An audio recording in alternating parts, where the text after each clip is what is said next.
recording. All right, we are Leave. Okay.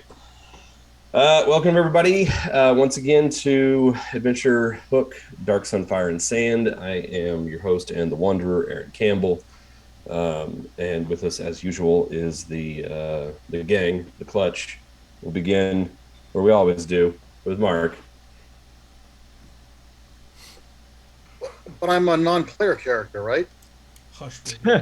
Well, not quite yet. We'll explain that once we get started. So, yeah. So okay. Then do the standard intro. Yeah. I'm Char, Dwarf Fire Exarch. Okay. Joe Annabi, Geza Akos, Birdman.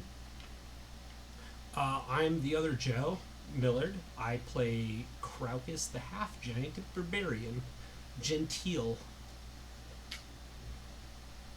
Emelie O'Hara, Desiderata, the half-elf. And I am Robert Randle, and I play Ma'ak Ka'ari, the Thrycreen psionicist, specializing in telepathy.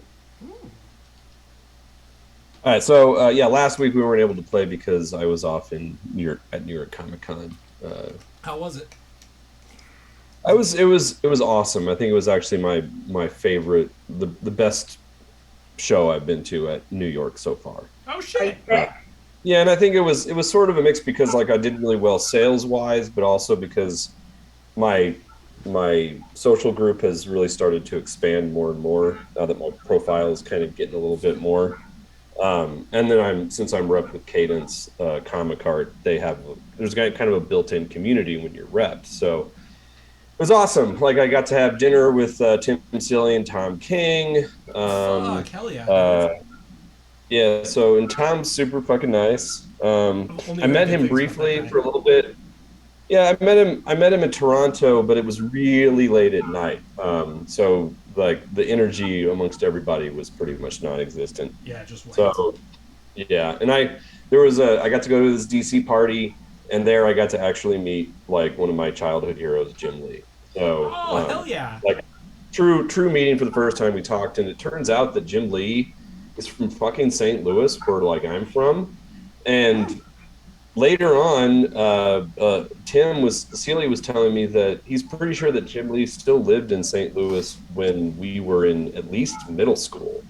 If I had fucking known that, I would have lost my fucking mind. Like, I would have been like going to every comic shop I could fucking find and like haunting those places trying to catch a glimpse of that guy. But yeah, he was super nice, and it turned out like he knew like all the places that I actually grew up around St. Louis. He was like, I had friends there, I had friends there, I had friends there. And I was like, you were in my neighborhood at one point? What? So that was cool. Met a bunch of other creators and stuff too. And so, yeah, it was great. It was a great time. My con crud was actually very minimal. Didn't get any of the vid. Yeah, last year when I came home from New York Comic Con, I was sick for a month, and it wasn't COVID as far as I know, but I probably should have tested more than I did. So I guess theoretically it could be, but yeah, it took me like 3 weeks last year to get over that shit. Yeah, I completely lost my voice for like over a week. It was nuts. So. Yeah, so that was great, and yeah, so just getting ready. We've got a couple weeks left until we head out for Thought Bubble, and I'll be in England for a couple weeks then. So we'll have to kind of plan for that coming up. Damn, so probably we'll get one more. Yeah, we'll probably get one more game in before that, and then I'll hand things off to Rob so he can run some mini game. We're doing mini game at least once while we're gone with a background.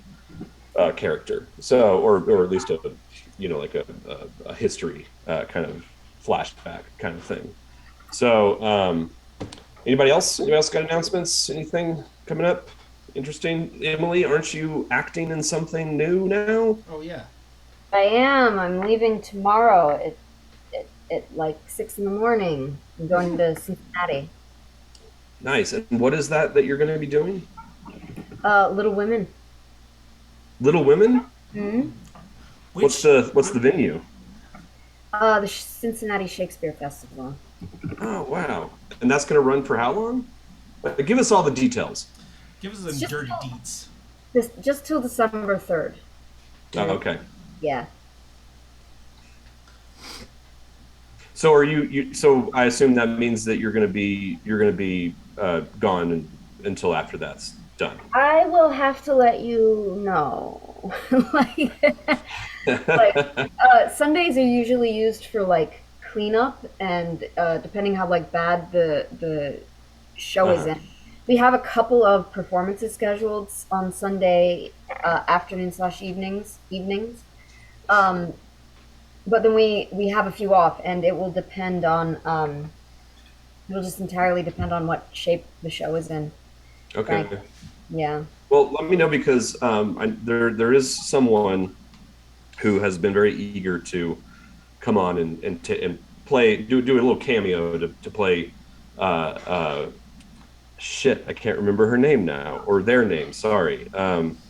The member of the Verdant Revival that you guys have become associated with. Shit, can't remember their name. I don't Anybody know else? if you told us. It's not. No, the one that you've met back in the Gold Nynix, the member of the Verdant Revival.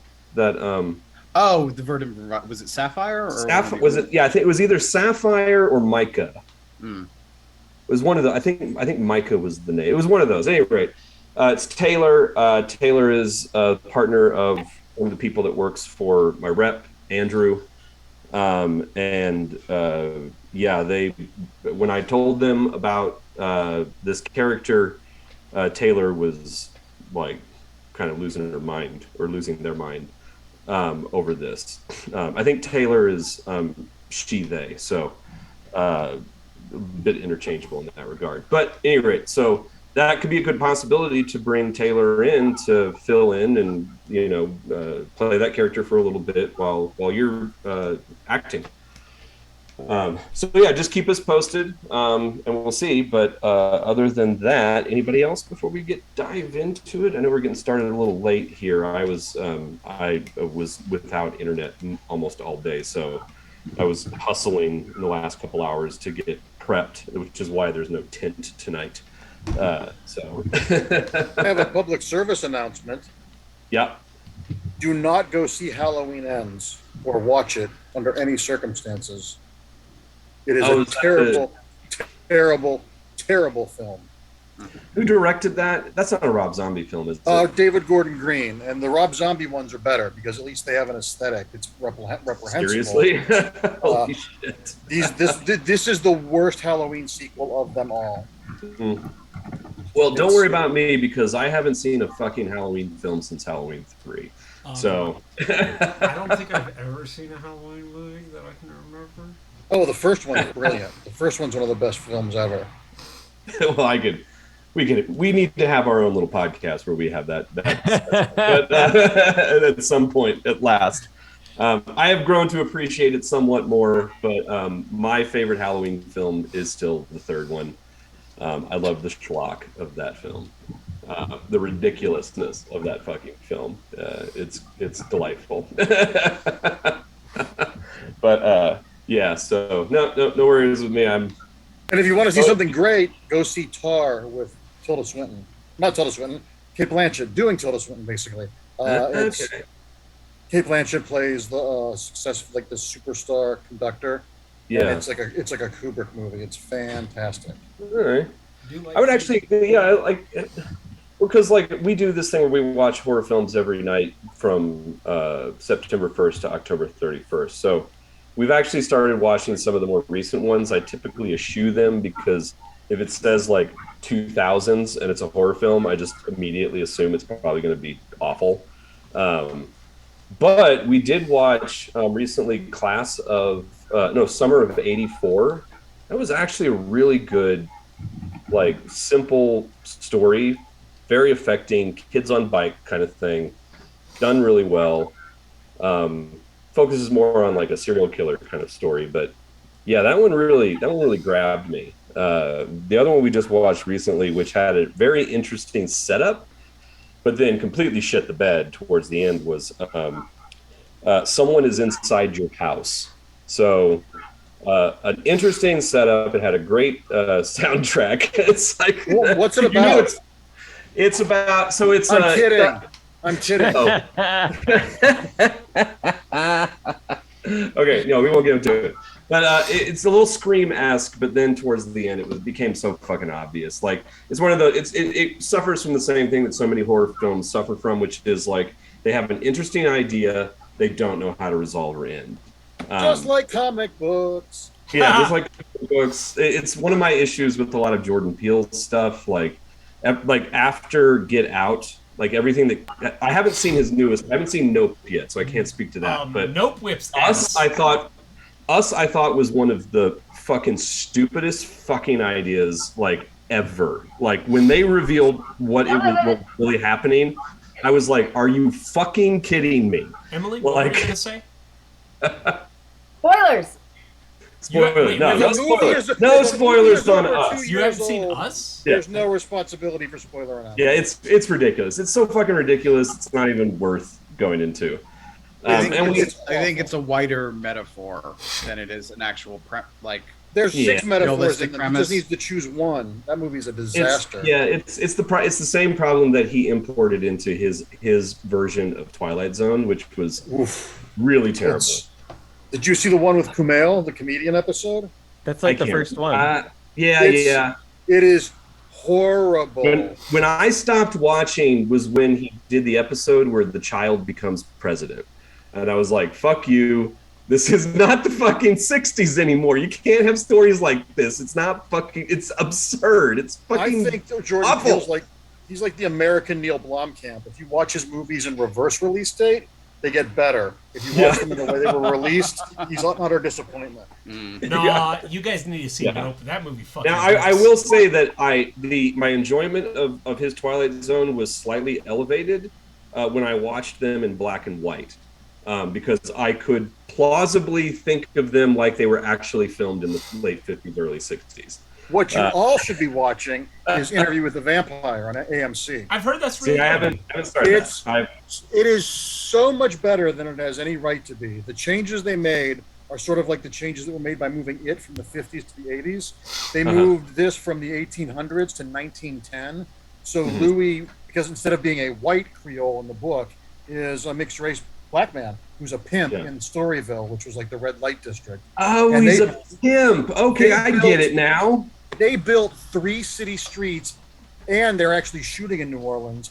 And the chemistry between the guy playing Louis and the stat is off the charts. It is okay. Yeah, I was wondering how they were going to. Yeah, I was wondering how they were going to handle the slave owner of it all aspect, and knowing that they made him a pimp. It makes perfect fucking sense now. And I just got chills. I gotta watch it now. Claudia is now a 14-year-old instead of a 5-year-old, which is, I think, even better because, one, the actress won't age because they cast someone who looks young, but she's on the cusp of womanhood. So the idea of not ever being being a complete woman is even better. It's really you get into the Jodie Foster kind of idea, like Taxi Driver, where because Jodie Foster was 14, that was filmed, and like sexualization of and also the framing device on this. Eric Bogosian plays the interviewer, and the movie takes place. He's interviewing Louis today in his penthouse apartment in Dubai, and what happened was Eric Bogosian's character interviewed Louis in 1975, like the original book, and now Louis asked him to re-interview him so he can tell the truth. And what this gives them is the ability to cherry pick emotions from the whole series. So Lestat in Interview with the Vampire is a villain. In this, he's charming as fuck because they're playing. The actor even said, I get to see Lestat's whole arc and do stuff. It's so much better than it has any right to be. And I just watched the 4th one, and it's so that good. changes my entire perspective on that. And the production design and the costume design is insane. It makes me want to get a zoot suit. Fuck yeah, dude. Okay, well, having said that, this has been Adventure Hook Movie Corner, and I don't think has anybody else seen Nope.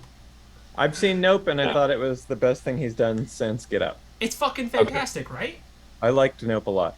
It was it was so much fun. It was excellent. Yeah. Definitely worth Well, it. It's and not- that it's could not- also it very doesn't- well. It doesn't top Get Out, but it was good. Yeah. So, And that might suggest that maybe Jordan Peele needs to play with genre more, so that he doesn't pigeonhole his brain into this like contrivance that he started to set up with his horror properties. yeah, But- he doesn't want to M. Night Shyamalan himself. This, Yeah. I would say this. I don't know. This feels a little Jordan Peele as a thing, but I don't know. It kept it like bucking my expectations in a lot of ways, Yeah. and it Okay. ultimately was a lot of fun. Okay. D&D. Never heard of it. Okay, so when we left off last time, you had finished a bit of a long conversation with the mysterious defiler Da Ruish, the individual that you had seen below Shadow Square, orchestrating the receival of the obsidian orb when the attack on Shadow Square happened. You had witnessed him walking through the compound when you first arrived here at Ianto Keep, or Fort Ianto, where you are. You have all come here to, at the invitation of the Mezzo Ianto and House Ianto itself, because you were the ones who sold him, or at least auctioned him, the Pharaoh fruit. And tonight at midnight, he plans to eat that fruit in front of all. That fruit has been poisoned, and you were coming here to revel in your victory, only to discover that evidently there's much more at play here. You were initially approached by a member of the Veiled Alliance who asked you to find out as much as you could about what was happening here in Fort Ianto and any plans that they might understand about Kalik and his designs on the Festival of the High Sun coming up in a couple weeks. And so you got here and immediately started to realize that your initial plan might not actually work for what you're going to do. DeMezzo has already offered you employment. He's already done his own little background checks on you and is interested in your skill set. So he's asked you to do a job for him, which is to escort his right hand, an elf by the name of Souza, and to the center of their operations for the Alcazar silk trade, somewhere in the northern regions of the Badlands. Unbeknownst to him, he has no idea that you are the ones responsible for shutting it down. He hasn't heard from them. All he knows is he hasn't heard from the operation in days, and he is asking you to escort Souza north to find out exactly what's happened. You've yet to decide, I guess, so far, as I know, you've yet to finalize that agreement. And then you were still planning on letting him die. And once you then made contact with this defiler who surreptitiously opened his door, allowing you to come in, you had the conversation. In that conversation was revealed that the defilers of Tyr are just as terrified of what Kalik is planning as everybody else who has suspicions about what it is Kalik means to do during the Festival of the High Sun. They know that Ianto, from him you learned that Ianto is supplying Kalik with obsidian orbs from two sources. The first source is that they are actually crafting the orbs somewhere in a secret workshop beneath Fort Ianto.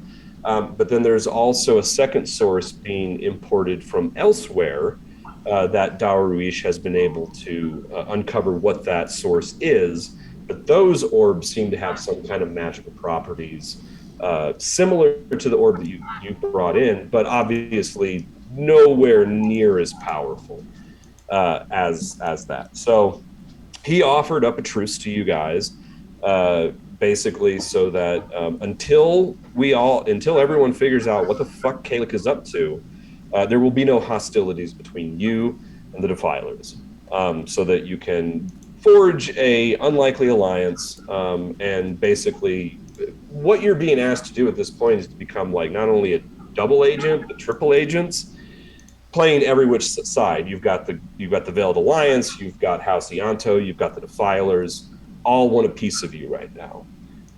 And that's pretty much where we left off. You agreed to those terms. And at this point, you now have to figure out how you can prevent DeMezzo from dying. You know that DeMezzo is pretty much the only one, as far as Daurish knows, who really understands exactly everything that's going on within the operations of Ianto. So, I will say, just as an aside, I think, Joe, I'm getting some feedback from you and a little bit of like, it sounds like a plane. Yeah. This Joe? Yeah, Millard. Figure it out. Yeah. So it does. It almost sounds like like the white noise you hear when you're sitting in a plane. Anyway. Yeah, it's better. So okay, great. Yeah, that sounds good. So having said that, the next order of business was Geza was going back into the kitchen because the kitchen had a bit of an issue where some spices that they were all of the spices they required for the feast had gone missing for some reason or something like that. And so Geza is using some of his old strigil skills to help make sure the feast is all that it's supposed to be. So he's gone off to the kitchen, and yeah, the airplane noises are back, Joe, and the feedback. I don't know what's going on. It's weird. That's on your end. Is it on my end? I muted myself. What the hell? That's okay, coming through. You guys start like as you head down, you have a chance to talk a little bit before we move over to Craucus, because Craucus's fight is going to be beginning soon, within the next probably half hour or so. So Craucus is down in the central area of the keep, getting oiled and ready for his fight. Meanwhile, Craucus is also meeting his compatriots who are going to be fighting alongside of him. These 4 individuals. There's 2 dwarves, a half-elf, and surprisingly, a Yuan-Ti pureblood. And by when I say pureblood, it means that from a distance you wouldn't know that they're not human until you get closer and you see that their facial features all have sort of serpentine qualities to them, and her eyes are yellow, and the pupils are just slits like snakes would have. So you guys can talk. I'm going to try to figure out what the fuck is happening on my end with this noise. I might put my headphones in. So go ahead. So does everybody know who they're playing? Yeah, we know for our NPCs. Aaron, I don't know if you can hear, but if you can mute yourself while you're not talking, I'll be able to hear on the stream if it's you. Okay.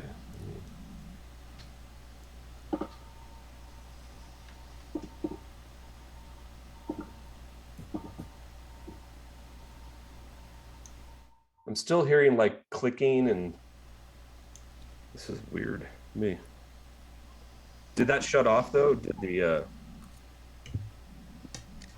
So there's a white noise on the stream that briefly turned off when you said I can still hear clicking. I don't know if we should just do a sound test real quick. Joe, if you can mute also.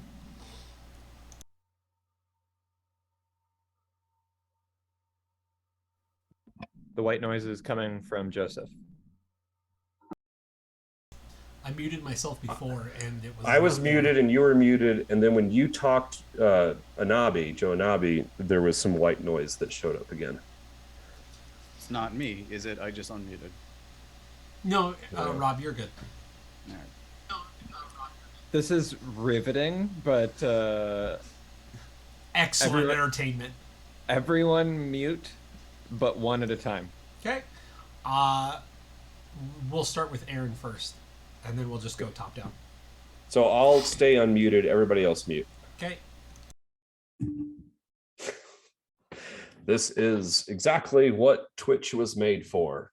Sound checks. I'm not hearing anything. Let me try. So Yeah. on the stream, there's no white noise from just Aaron.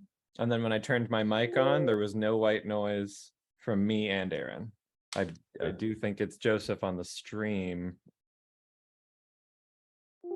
Yeah, I have a feeling it's I don't know. If we can't figure it out, we'll just play through it. My computer tends to gasp and wheeze sometimes. I don't know if it could be that. Sometimes. I mean, there's a little bit. Nope. Desi, but you're good. Emily, not the white noise source. Emily, not the white noise source. Does somebody have a delay? It sounds like on my end, when someone talks, I hear them talk again a second and a half later. There's a feedback happening somewhere now and then. It's coming through someone's speakers. Yeah, which shouldn't, because Zoom should be able to block that out. So when I'm turning, stream is on my phone.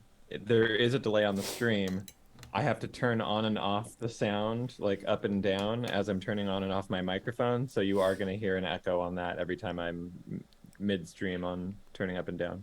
Okay. I think we should I fucked with the settings a little bit.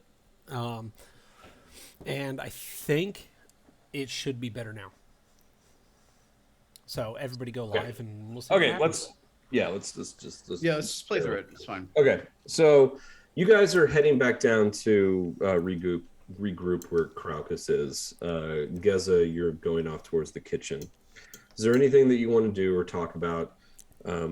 Because you're exiting the Defiler's room. You're exiting Darwish's chambers, and you've just had this long conversation with him. Me, Geza? Any of you, like as a group.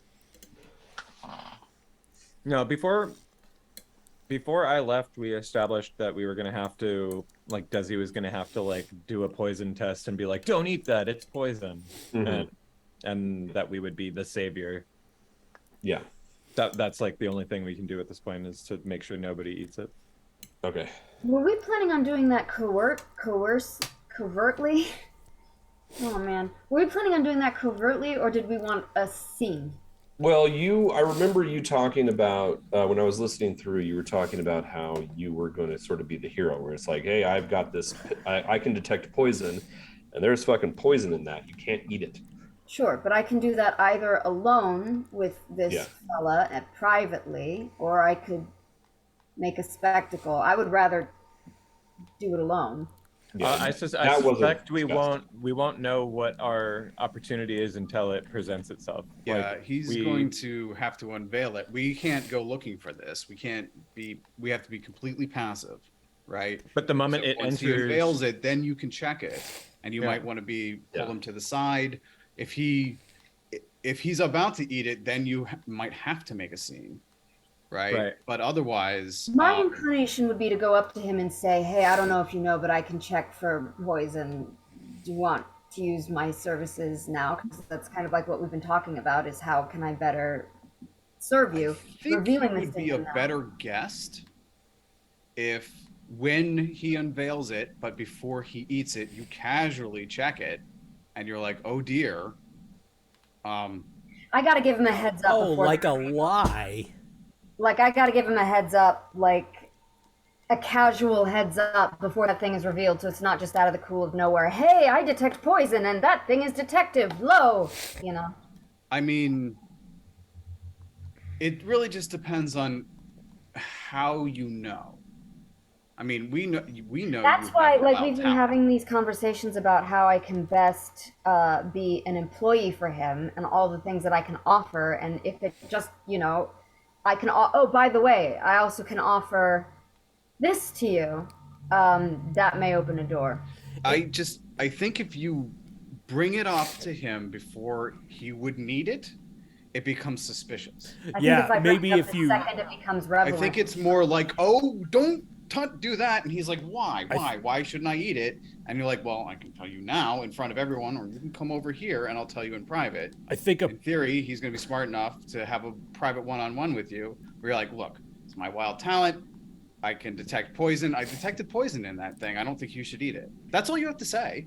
I think the rest will unfold as naturally. Yeah, I think a performance in that way, like, Oh, I believe this is, I think playing it out like that is a little more believable. Yeah, it's more casual. Yeah, Where yeah. You don't want otherwise to it come on seemed too strong. like a plan.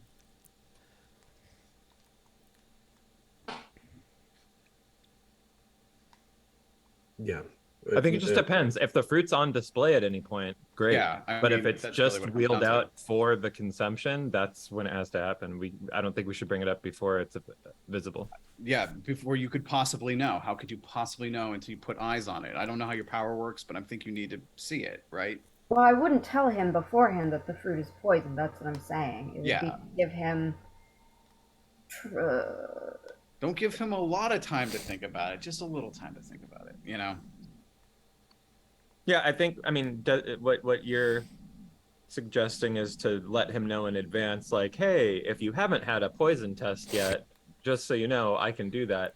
No, I would never be that clumsy. I would be under the auspices of the conversations that we've already had. Hey, these are other skills of mine that you could put into use. And among other things, I have many skills. Among other things, just throw that I can detect poison in there. So it just doesn't come flying out of the blue like a badly written Mary Sue character. Yeah.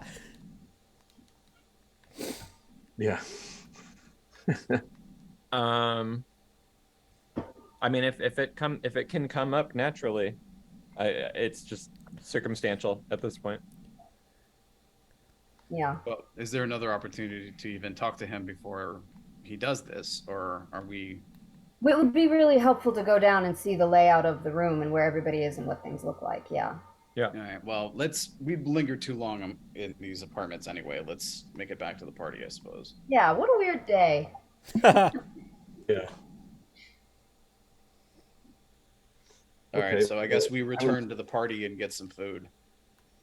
Yeah.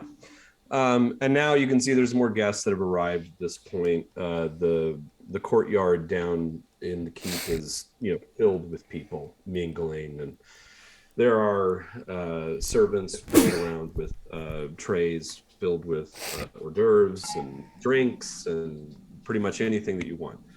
There's lots of places where you can sit and relax. There's servants with palm fronds that are fanning people, so like everything you can imagine. The area that they have set up for the actual dinner is so if you're looking at the map, it's going to be on the right hand side of the courtyard, to the east. And there's a whole area there where there's several very long tables, like 30-40 foot tables, kind of set up around the space where everyone will eventually congregate and eat. Now, moving on, after a bit, there is an announcement that everyone should grab whatever drink that they would like, any food that they might like to take, and head up to the parapet and the northern towers, because the games will be beginning soon. So it's up to you where you'd like to go. You could either go to the parapet, but also they said you could go up to the top of the towers to observe. The games, they say, will be held soon on the north side in the open air arena that we have prepared for the event. At which point Craucus handlers come up to you and basically start to usher you and these other 4 individuals off. Now, you do have a little bit of a chance, Craucus, to get to know some of these people that you're going to be fighting with. There are 4 individuals. Yeah. So you learn their names. There is a half-elf ranger by the name of Domashell. You can tell that she's seen a lot of battle. She has many scars across her body. And she has a large gash in her forehead, and creating a scar. And that her head is basically shaved from that scar down the right side of her face, and then on the other side, her hair is basically pasted. You can tell that it's been filled with some kind of resin to turn it into a mohawk that stands up to one side, and then that has been dipped in blood. She wears leather armor, and her weapon of choice are 2 obsidian short swords. Damn. There are 2 dwarves. You learn that they are brothers, Vryn and Grain. Grain is a monk who follows the way of the sun. He uses Githka as his weapon of choice and wears no armor. He is short, only maybe about 4.5 feet tall, very broad shoulders, quite muscled. Actually, let me take a look real quick at these character sheets just to make sure I'm getting this correct. No, he's slight for dwarf, but seems quite nimble on his feet, and doesn't talk much, but when he does, he seems quite poignant and thoughtful. He also has quite a few scars. His nose has been broken many times to the point where it's almost flattened against his face. Fiery hazel eyes. And then, of course, like all dwarves, completely hairless head to toe. The other one, his brother Vryn, is a... where are you, Vryn? Vryn is a fighter. And Vryn is sort of very abrasive. Doesn't have much in the... Like, him and his brother both don't have much in the way of charisma, but Vryn definitely doesn't. He's very abrasive. Doesn't give a shit about social niceties. When he first meets you, he goes, "Well, you're a big fucker. You just stand in front of me and my brother. Take the brunt, I guess." But you can tell he's pretty heavily muscled. Not like you, but he's ripped. And like his brother, he has scars across all of his body. He does have a lot of tattoos, though. He's pretty much tattooed on every surface. He's an illustrated man. He's got tattoos across his entire body, to the point where it's hard to distinguish exactly what those tattoos actually depict, outside of like a handful of motifs like fire and the sun and shit like that. And obviously they, are equivalent to like prison tattoos. They're pretty sloppy. And Vryn uses he uses an obsidian greatsword and wears strips of leather across most of his body, that's been tanned almost black, constituting his leather armor. The final person is the one that's most sort of arresting. You learn that her name is Yeely, and from a bit of a distance, she's strikingly beautiful. Long black hair that shines lustrously in the midday sun or the late day sun. She wears leather armor like the others, but hers is very elegant. And her weapons of choice, just a second, are what's called a quabone, which is a type of bludgeoning weapon. So a quabone is kind of a traditional arena weapon you'd be familiar with. It's a weapon constructed of 4 identical shanks of bone, lashed together to form a radially symmetrical sword length rod. So it's like it kind of hold it in the middle, and the rods go off and like it's like spokes. a mace of axes. Yeah. Right. Hell yeah. With its lightness and crudely sharpened end, the quabone is a fairly ineffective weapon. However, it often used in arena situations where combat is intended to be drawn out for a long period of time. So, but as you get closer, you realize as she turns to look at you, she stares at you with these piercing yellow eyes that look like the eyes of snakes. Her nose sort of angles upward, almost into slits, like you would imagine on a snake. And when she talks with this sort of hissing lisp. And her voice is very lilting, and you can see her tongue is forked like that of a snake. And you learn that she is a Yuan-Ti rogue. And her name is Yeely. Yeely. Yeah, so if there's anything you want to ask these people, they don't talk to you much outside of asking you like what your background is, where you fought. That's what I was going to ask them. Where have you fought? And I guess I would just go down the line. So, okay, go ahead. So, to the dwarves first. Your brothers, yes? Where have you fought? Brent said, yeah, we're brothers. Well, if I was going to say, if the people have, they could just start improvising, right?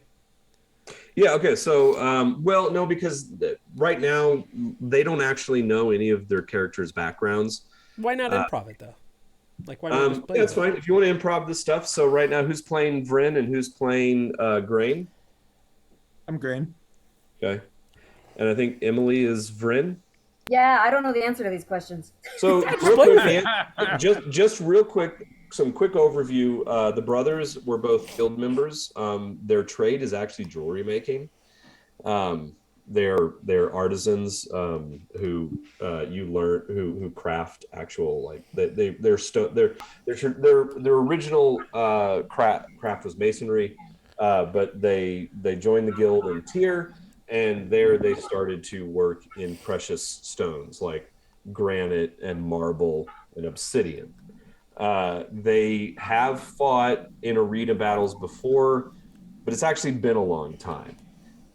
When they fought, they lived in Uruk, and that was some years ago. So all of their combat training up until this point would probably mostly be your standard fare kind of like street stuff and then adventuring type things. So that's a little bit like, they're both from Uruk, but they've lived most of their lives in Tyr. So you can play with that. And how is it that we come to be here today to do this? You have been enslaved by House Ianto for the past few years. Oh, okay. Today's fight, there is a prize, and you've been told that whoever gets the prize gets their freedom. Damn. Oh, this isn't cooperative. We're all fighting independently. It's semi-cooperative. Like, you haven't been told what exactly the parameters of this fight are, but you know that you're not fighting against each other.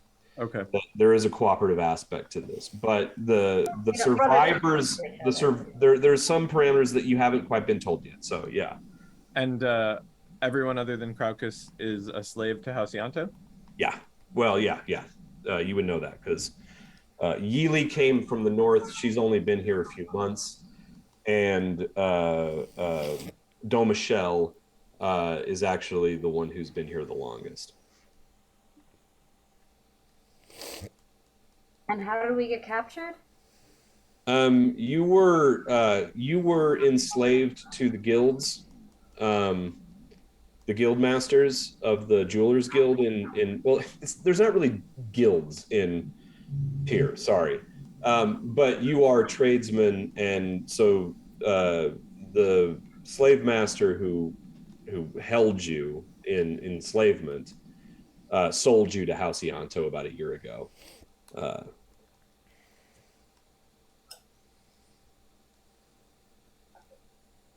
Specifically for your abilities. So, and ever since then, you've been carving obsidian orbs. Yeah, I was going to say probably for our abilities at carving obsidian. So yeah. Why the hell are we fighting now? Because it's fun. all of you have done something that has pissed off House Ianto. So you actually don't know why you've been given this opportunity. You brothers both have attempted to escape several times. And Yeely poisoned the overseer of the workshop at one point. And Domichelle What did Domichelle do? Domichelle was the ranger.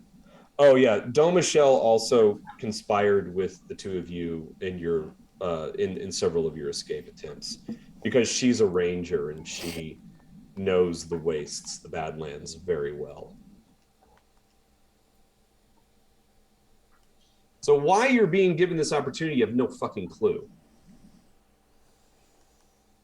All right. So anyway, sorry, you can have all the conversation you want at this point. So in all of you, that gives you a good little background in terms of Domichelle. Mark, you're playing Domichelle. Domichelle is originally from Nibene, actually, where Geza and Kraukus come from. And she was a ranger, and she was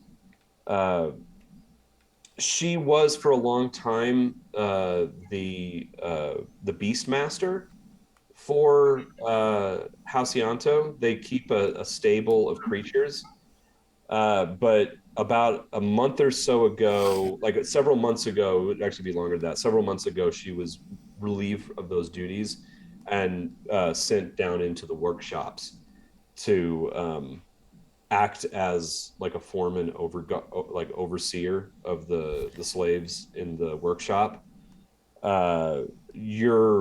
Your skills as a ranger focus on monster slaying, and particularly giants. You have a particular hatred of giants, so you probably don't like Kraukus that much because he's a half giant. And that could be, I mean, it's up, you can come up with whatever fucking story you want, or not even mention it if you don't want to, for why she might fucking hate giants. And then for Yeely, you came down from the Alcazar Silk operation a few months ago to help oversee the operations here as a liaison. But So I'm not a slave? no, you're a slave. Like you were as a member of the Yanti at the Alcazar Silk place, factory, whatever you want to call it. You were definitely sort of under the thumb of the overseers there, and you were what would have been considered a brood woman. Like for the early years of your life, you basically existed to create offspring for the Yanti, but you have gone through your cycle and you're no longer fertile. Therefore, you've now been sent off to basically just do whatever it is that they see fit that you can still serve some kind of function. And that probably would have also been like, they were probably going to just end you and like feed you to the silkworm queen. But you probably came up with like oh no, like I can still serve a purpose. Send me to Fortianto, and I can help Suzo with the operations on that end. But when you came, because Yeely is sort of a proud, independent woman, she was being taken advantage of. We'll just leave it at that, by the overseers, and she poisoned one of them. She used her wild talent, which is venomous spit, to kill the former overseer of the workshop. And so, like, as a result, you were punished horribly, and then weirdly given this opportunity to gain your freedom. All right. So feel free to have any conversation you want at this point, and riff on whatever you want. So you guys can flush out those characters as much as you want at this point. You can take the lead, Joseph. Yeah. Dwarves. Have you fought before in an arena? Why'd I get the talkative one? I was gonna make him a like Spartan stoic. Sorry, that's me, buddy. So, I'm waiting. Yeah, of course we fought in an arena before, and on the streets. Mostly the streets.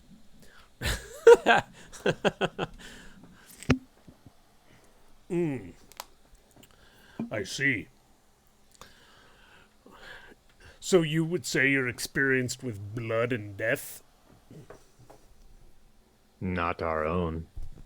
That would be funny if it were your own, because you're here standing now.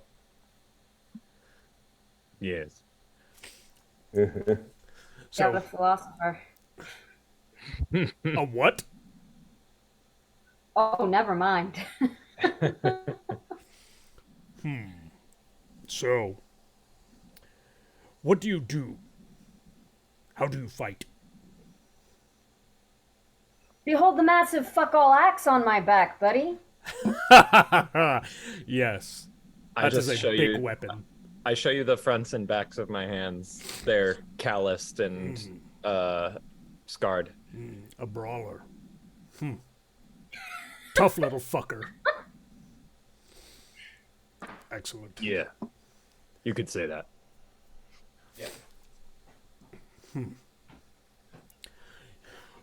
Well, we will fight together and drink in victory. Now, you snake person, how are you? I doubt that's how this is gonna work. Worried, as you should be. I'm never worried. There is only today, there is only now. Worry only slows you down, makes you doubt yourself.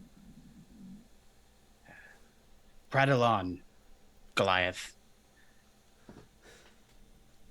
Certainly, we are here to entertain Lord Ianto, the Mezzo in particular.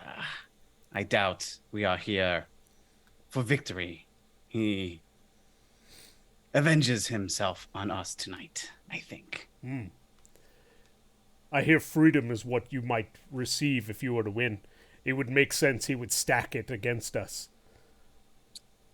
He has promised freedom many times. I think not. I think not. I think we die here. The question is how. Maybe there's some way we can beat this game. Well, you can go fast.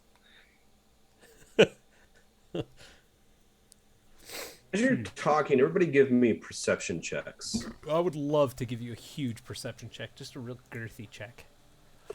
I am dog shit at perception. I rolled a 9.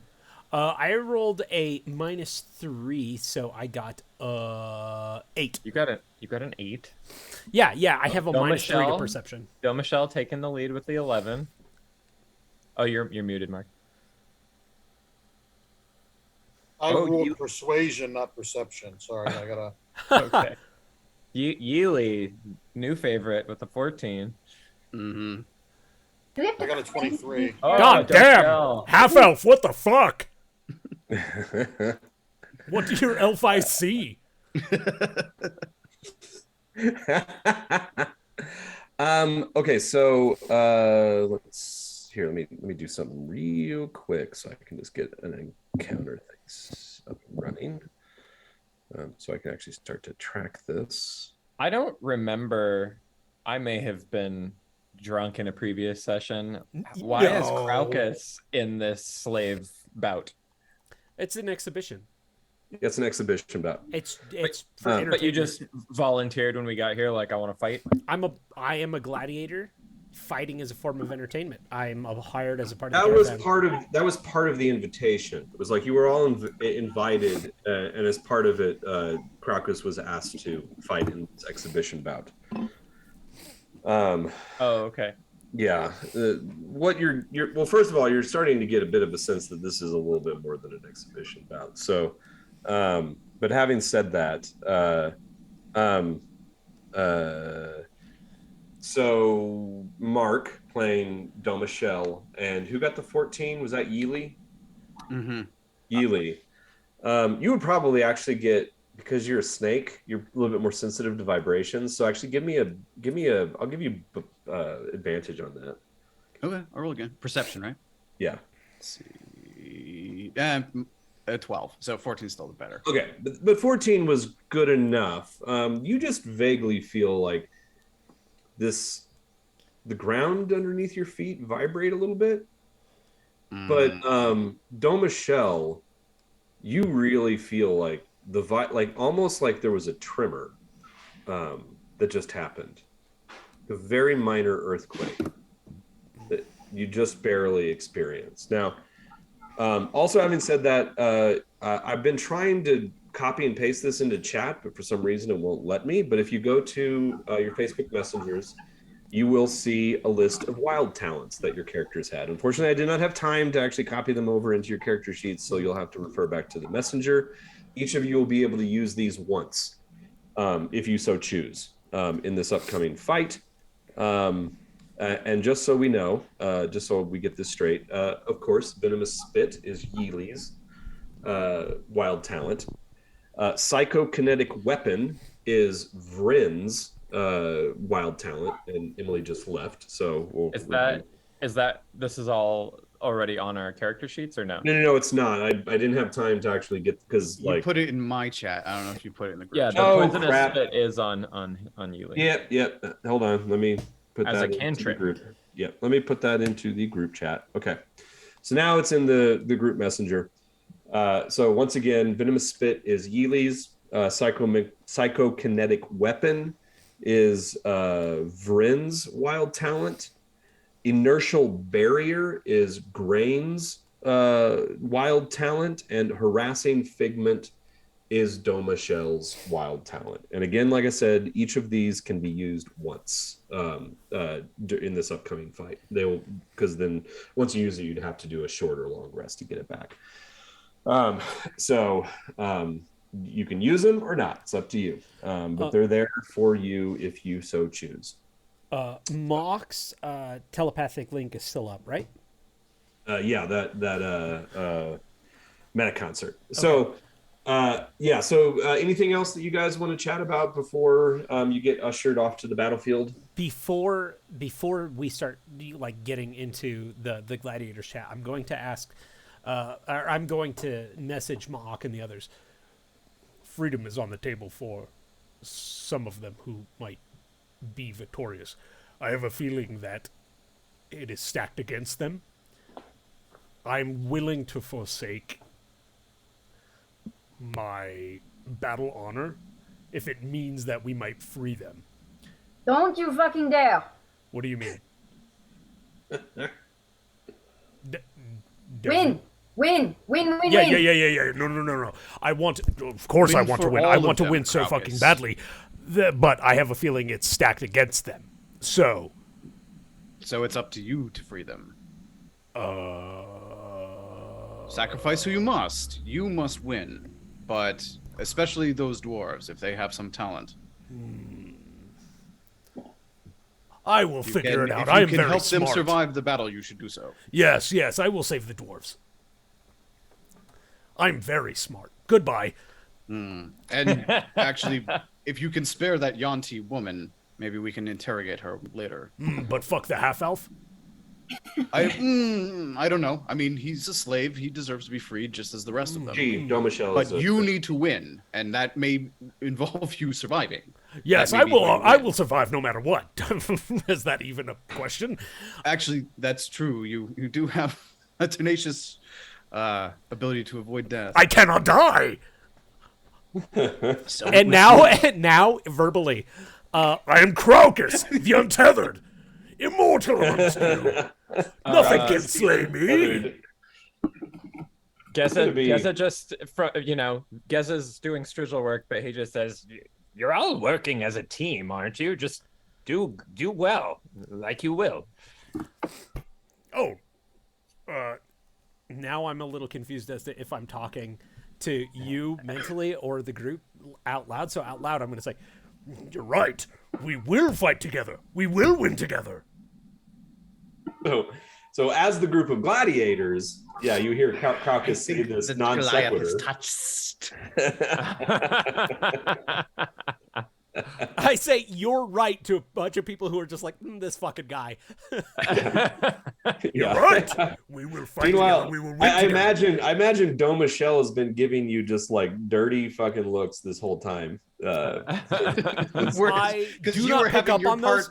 aloud. So you're like, should I spare the half elf? What? Yeah. So they just think they're with a lunatic half giant, which they are. Yeah. Yeah. And so Stupid giant's gonna get us all killed. Yeah. So Don Michel is currently giving me those dirty looks. I'm going to roll a let's see here. Let's just do a wisdom check to see. I rolled an 11. I think that they want to be my friend. So I'm going to offer up my fist like a together. Don Michel. Mark, do you accept his fist? Will you take my fist? No. It is quite large. Oh, Don Michel nods. That's pleasant. That's as good as that stupid giant's gonna get. Together. Also, what did Don Michel totally perceive accurately? Oh, the tremors. There was this momentary tremor that shook the ground. Oh, okay. Actually, and let's go back to the group. Geza, Ma'ak, Desi, and Char, you give me perception checks as well. Okay, but that means I have to switch my character sheet. How do you do that? I know how this one works, though, guys. You go to My Characters, and then you click on one of the ones you've claimed. And Ooh, walloping 6. Desi has been drinking again.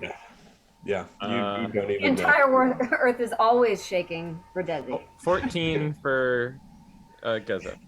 I imagine Desi's doing this where, like, every time somebody passes with a tray of, like, broy or wine or whatever, you're like, oh, wait, hold on. Yeah. Okay, I'll take it. Always I'll two. take it. Always 2 also.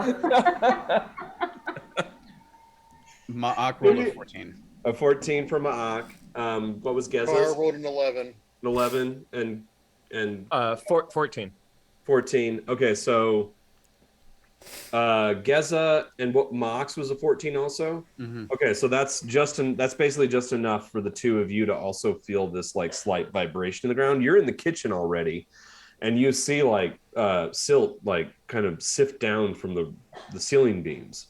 Like, and you kind of stop for a second. And you're like, what the fuck was that? Was it a single jolt or? Also, I did not feel that. Right? That's something no. I failed? Okay. You didn't feel it. But did it feel like an impact? Did it feel like This really slight, felt like just a really slight vibration in the ground. You could see, like in the liquid in some of the bowls around you, you could see the water kind of ripple. Oh, it's and then there was some sediment that sifted down from the ceiling. It's a Jeff Goldblum.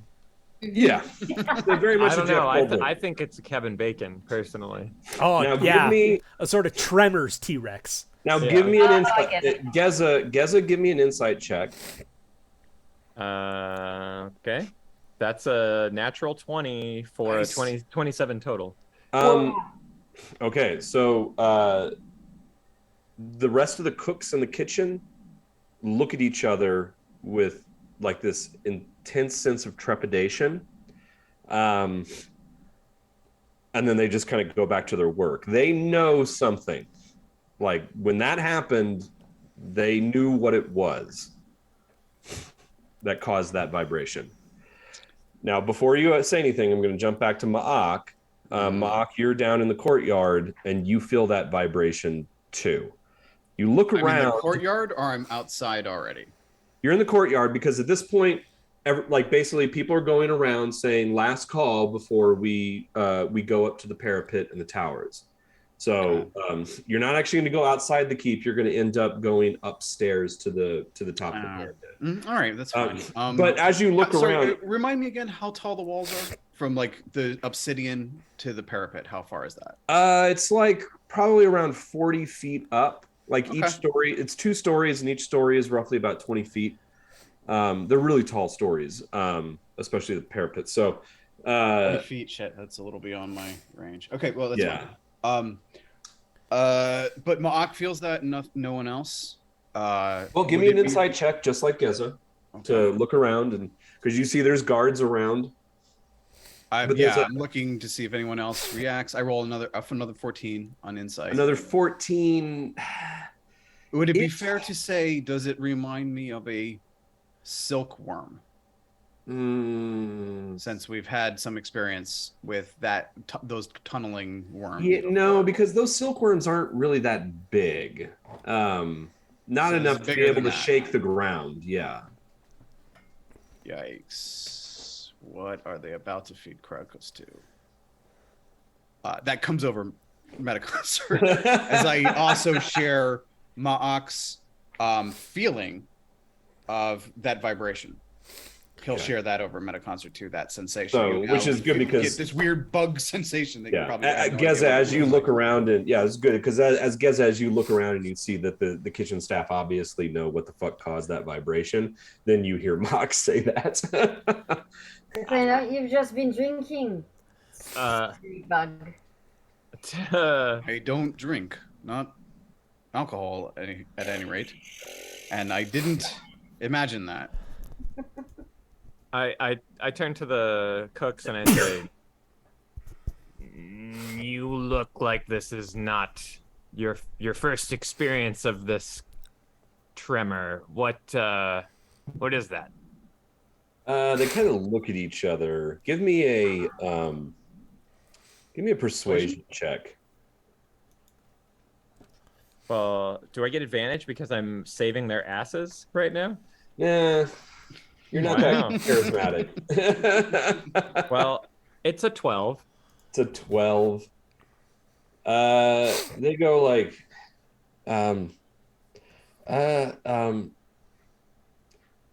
it's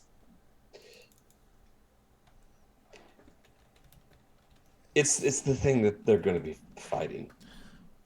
Probably. What thing? What is that? You're not there. Yeah, I thought this was over Metaconcert. Well, you can't hear what people outside of Metaconcert are saying. So you can't hear. Sorry. I can only share. If Geza shares his memory. Yeah, I can share my memories of what was just said, but you can't hear live. Yeah. Mm-hmm. And they can't hear you. So I'm like, oh, it's for the gladiatorial combat. Is this some kind of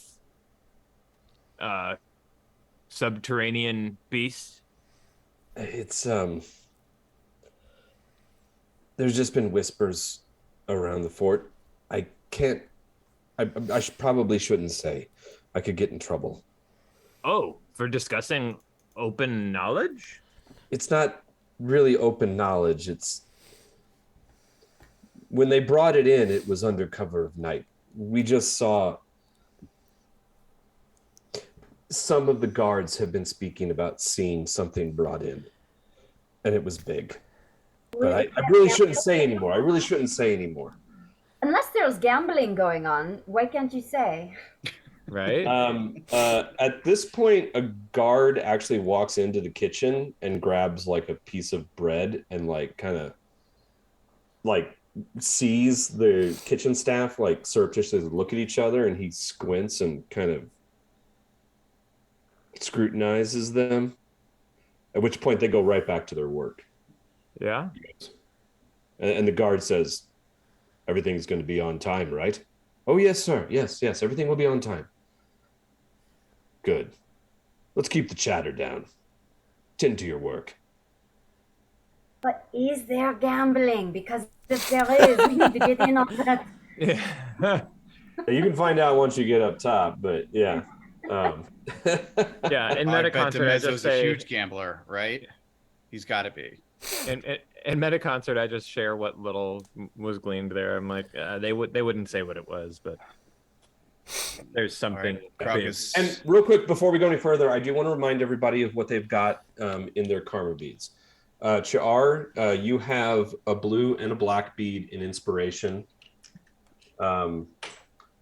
Geza, you have a black bead in inspiration, which you could theoretically use to get more information if those guards leave. But after he heard some chatter in here, he kind of posts up right outside the kitchen door. When he walks back out, you can hear him munching on that, tearing that bread. Ma'ak, you have a black and a blue bead in inspiration. Mm-hmm. Also, there's a split signpost, so a blue and a black signpost. So that's available for the entire group to use if they so choose.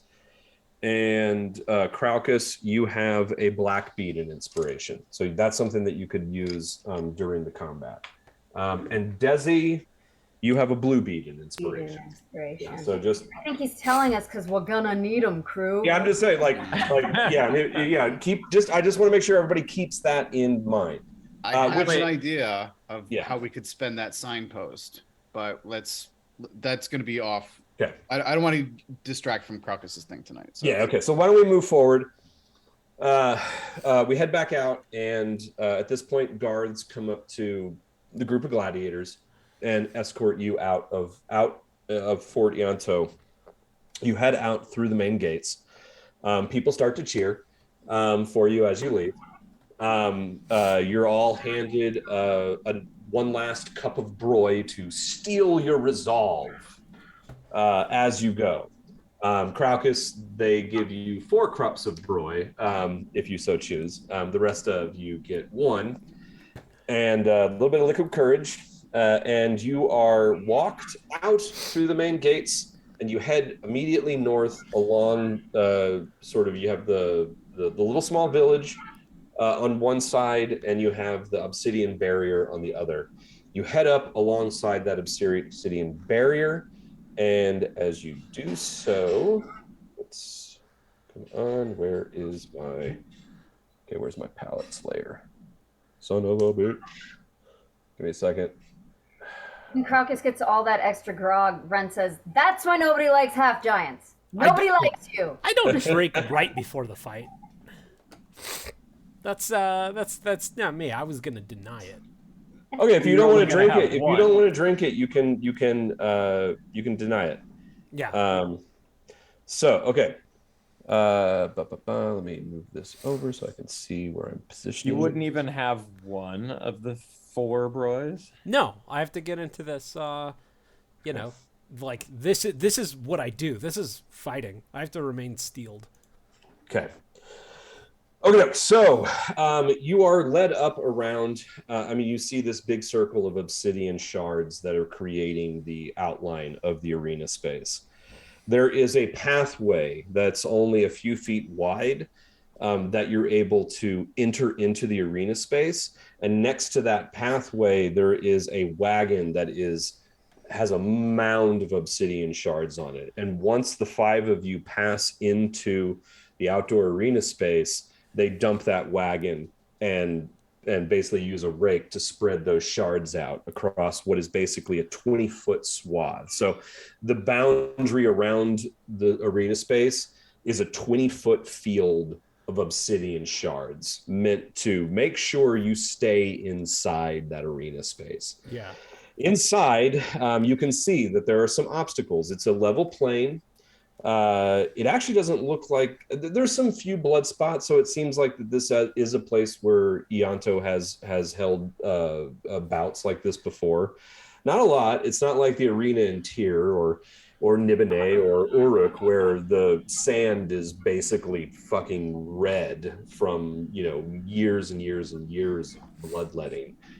Inside the arena itself, you can see that there are obstacles. There are little ribbons, like 5-foot wide ribbons of obsidian kind of scattered out in weird little arcs and stuff, creating just kind of odd obstacle spaces that break up the space. And then you can see there's also these like stone outcroppings around. Some of them are like the smallest ones. These little small ones that you see are about 5 feet high. These sort of mid-sized ones, these 3 right here, like this one that's right in front of you, and then there's one sort of out here in the middle, and then this one over here to the right. Those are about 10 feet high. And then these two, there's this large stone outcropping over here to the northeast, and then there's this larger outcropping here to the west. Both of those are about 20 feet high, and each of them has a rope hanging from the top. allowing you to ostensibly climb them and use them as a platform, if you so choose. On the exact opposite side of the arena space, there is another large standing stone standing up out of the desert, and that one stands about 30 feet high. It as well has several ropes. There are 5 ropes hanging from that particular stone. At the top of it, there is a plinth, a stone plinth, and much like the sword and the stone, there is a steel longsword inserted straight down vertically into that stone plinth. I'm gonna lean over to Crocus and say, "Hey kid, you ever heard of a fastball special?" Now, one other odd thing is that at the base of that stone, there is a massive, like, hole, like a loop, carved through the base of the stone itself. So it goes from one side all the way through to the other side of this stone. And East, through west, that, or north, south? East-west. Okay. So, and through that hole that is like bored through the bottom of that standing stone, there is a 6-inch thick giant hair rope that loops through and connects. And then that cord trails off directly south towards you, like in a straight line towards you. It trails off directly towards you and then basically terminates buried in the sand in the middle of the arena. We're fighting a very large creature.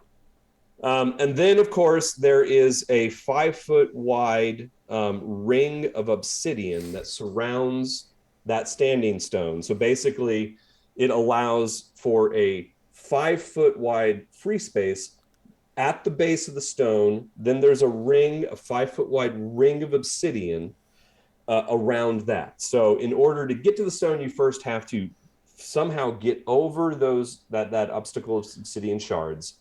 And then you would have to climb those ropes to get up to the top to ostensibly get to that sword. How you still haven't been given any details as to what the fuck any of this means. How high are those obsidian shards? The shards are mounded. So in the middle, the shards range from 10 feet high to 5 feet high, Okay. but it undulates. So The ones in the middle, the obstacles in the middle, that are just these like ribbons of 5 foot wide, they're probably about 3 feet high. So a fine obstacle, but something that you could theoretically jump over. I could step over them. You definitely could. Yeah, I was just, I guess, wondering about, everybody else. Yeah. They could be used to your benefit, but they could also be used to your detriment, theoretically, depending on what it is you're about to face. But at present, I mean, you see that rope going into the ground. The ground itself is flat, and you don't see any other buildings. You don't see any other source where there might be an opponent coming from. Shit. So really, could you throw me up to that sword? Yeah. Are you really? How heavy are you? I'm probably very heavy. He has a dwarf. I mean, you have an 18 strength, so you're probably like 250 pounds or so.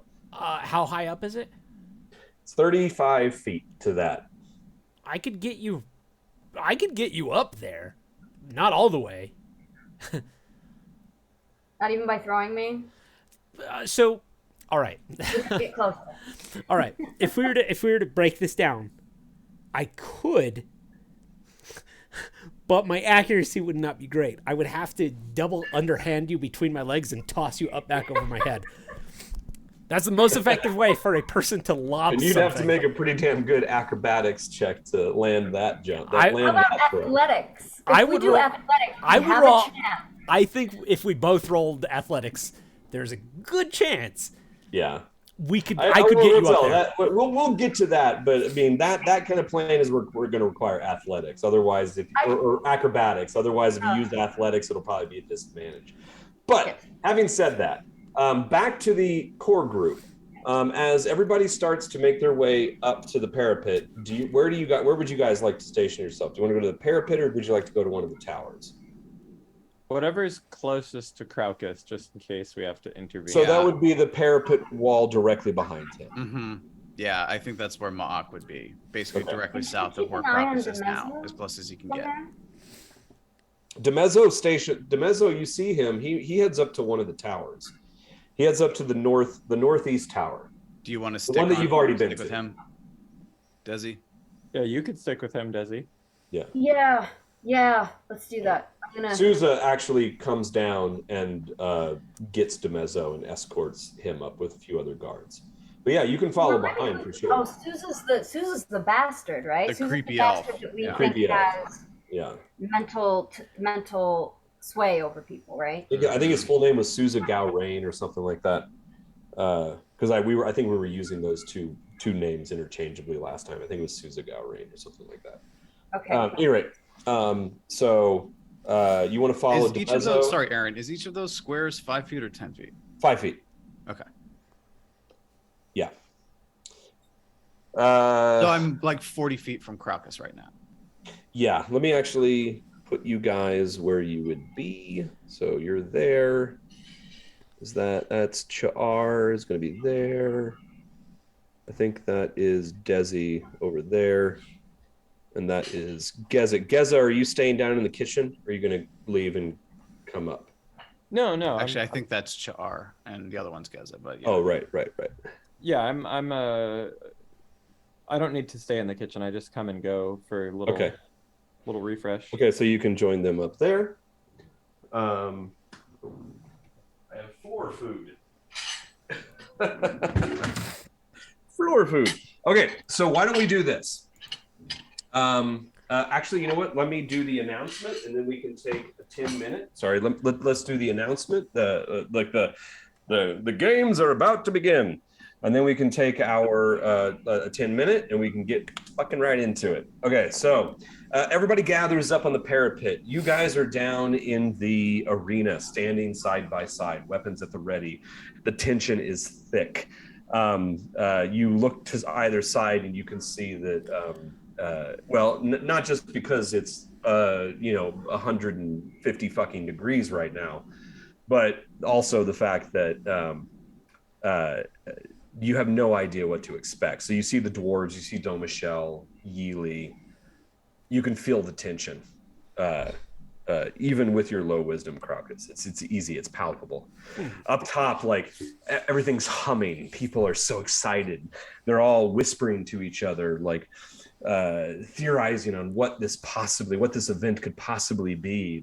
People are asking, what do you think that giant hair rope is for? And the sword at the top of the plinth, and people are talking about like how interesting it is, the way that they've used the obsidian to create interesting obstacles. What could it possibly mean? And finally, up on top of the tower, Demezzo walks up to the parapet overlooking the walkway that you're on, which he himself is another 15 feet above your level. Obviously, someone, perhaps Daruish, has cast some spell upon him that has allowed him to project his voice much further than any normal human possibly could. And he says to the group of you, "My friends, I thank you so much for coming to tonight's special gathering and events. I hope that you so far have been enjoying yourself, partaking of our fine food and libations. And I hope to regale you with more great moments as the night goes on. For now, though, let us partake of some blood sport, shall we?" And he raises his hand, and everybody cheers and claps. And he says, "Yeah." And he says, "For your enjoyment, behold the sands of Athos, surrounded by the volcanic rock of the volcanoes that surround the ringing mountains. Behold the dragon's pit, where our heroes shall strive against their foe. Tonight, I offer up reward, glory, and freedom for those who prevail. The prize, the sword of Camelot, the kings. This is all obviously metaphor.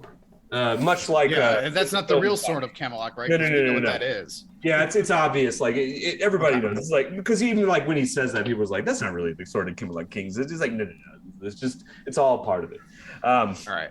I was like, because they would have had to kill Bose to get that. Yeah. No, he says, "Behold the Camelot sword of kings, a steel sword, a long sword made of the finest Tyrian steel. That is the reward for whoever can gain it first. Whoever can make it across the field of battle first, climb the parapet to the mount of the volcano and grasp the sword first. He or she shall be the victor, and he or she shall gain her freedom. That individual will gain my blessing." Now everybody's looking at old Krakus a little more positively, huh? Yeah. So do you think maybe you could possibly throw me out there, please? Anyone who survives tonight shall gain their freedom, but whosoever gains the sword, that person shall gain my favor.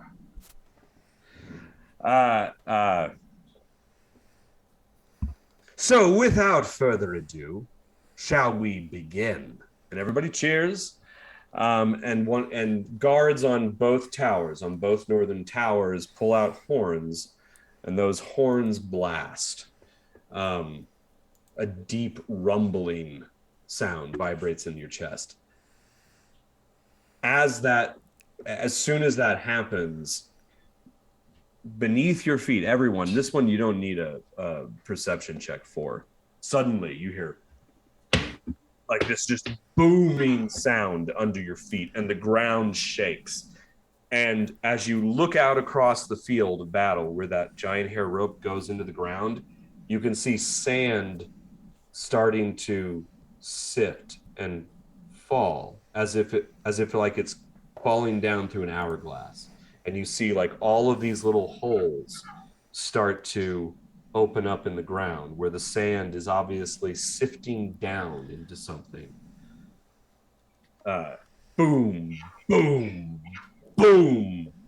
And that's where we'll take our 10-minute break. We'll come back and we can begin. Thoracic tremor. All right. Let me put on the thing. And we'll be right back.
We're back.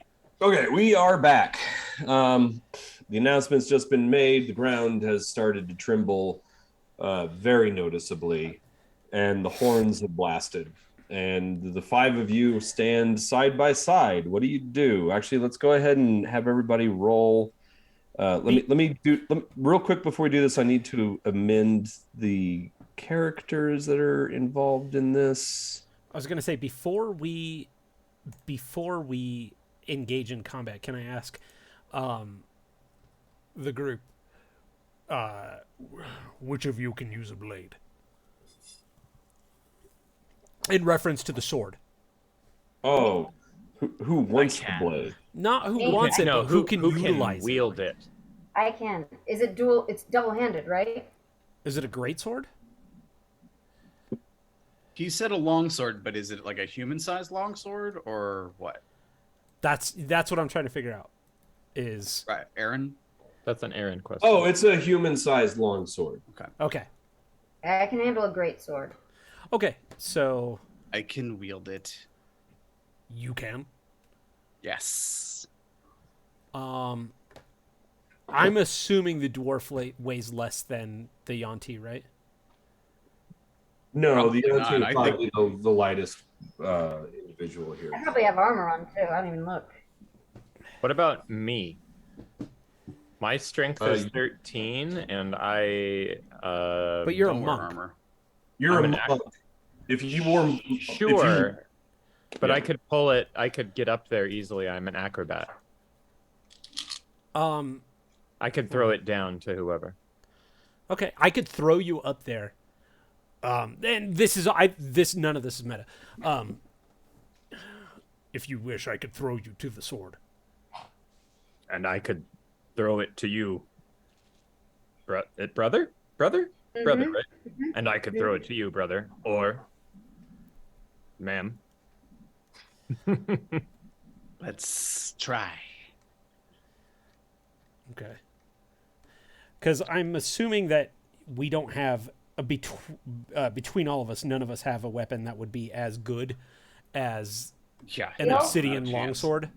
So it's not an obsidian. It's a steel. It's a steel longsword. Yeah. Okay. So yeah, we need it. Before I fly into a rage, I'm wondering if I could get away with just throwing your ass up there now, as the ground is rumbling. How far are we from? Like, I didn't actually see where the sword was on the map.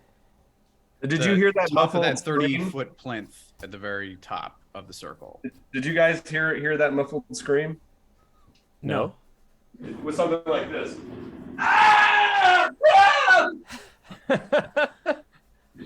What the fuck? You hear it's muffled because it's coming from under the ground in front of you. I'd say throw him now. Yeah, Throw him now. So I'm gonna. But all right, we're not. all right. next to Before the we flint. roll, before we roll initiative, But we're not next to it. We're very far away. Yeah, we're far. We're like 100 feet away from it. I know. I know. So I'm going to grab you. Which dwarf are you, Joe? Grain. All right, I'm going to grab Grain, and I'm going to say, "To arms! The beast is upon us!" And I'm going to ham it up as much as I can, like the fight has already started. And I'm going to go running, and I'm going to take my full sprint, so 70 feet. And at the start of the next turn, I'm going to toss your ass. So Nobody 70 tosses a feet. dwarf except for 70 me. feet. 70 feet would get us a little less than halfway there. Oh, shit. Each square is 10 feet, right, Aaron? I thought each 5 square feet. was 5 feet. Each square is 5 feet. Oh, okay. So that would about get us there then. Say that again. How far are we from the sword stone? Let's see. 20, 25, 30, 35, 40, Rob, you're doing it. 80, about 90 feet, maybe 100. 90 feet to the Crowcus, it's like 90. to the rocky You could outcropping. run 35 and huck you, but I don't know if you'd clear that distance. But that's just to the outcropping of obsidian, and then how high up? No. That's all the way to the plinth. So it's okay. 80 to the obsidian. Okay, 80 so to I the can get to obsidian. the obsidian, and And then how, I'm just going to throw you. How high up is it? 30. It was 30 to the top, I thought, or 35. Aaron, which? 35 feet to the top. Yeah, So all right. Okay. just Aaron, off the top of your head, without doing much thinking, how much does Joe weigh? Yeah, I'm not wearing armor. I have no weapons other than my Probably about cha-cha-cha or 180. whatever. 180. Compared, like, because the brother is like 250 and he's like got an 18 strength. You got 13. You're much more lithe than him. I thought So, you like, said he was 180. short for a dwarf too. Yeah. So all right. I've done the math. Oh, good. Yeah.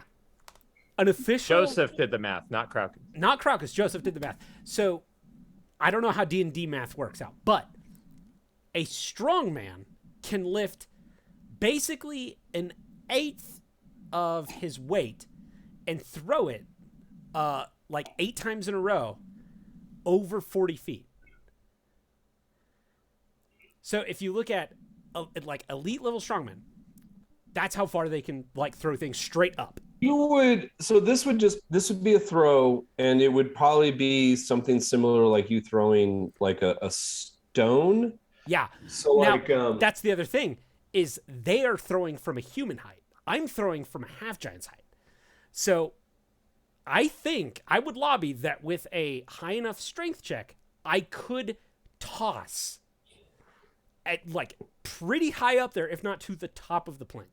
Yeah, because your arm at full extension would be what, About halfway up the plinth. It would be like 18 feet off the ground. Not quite that high, because I believe I am I'm like 11 or 12 feet tall. Let me see. Okay.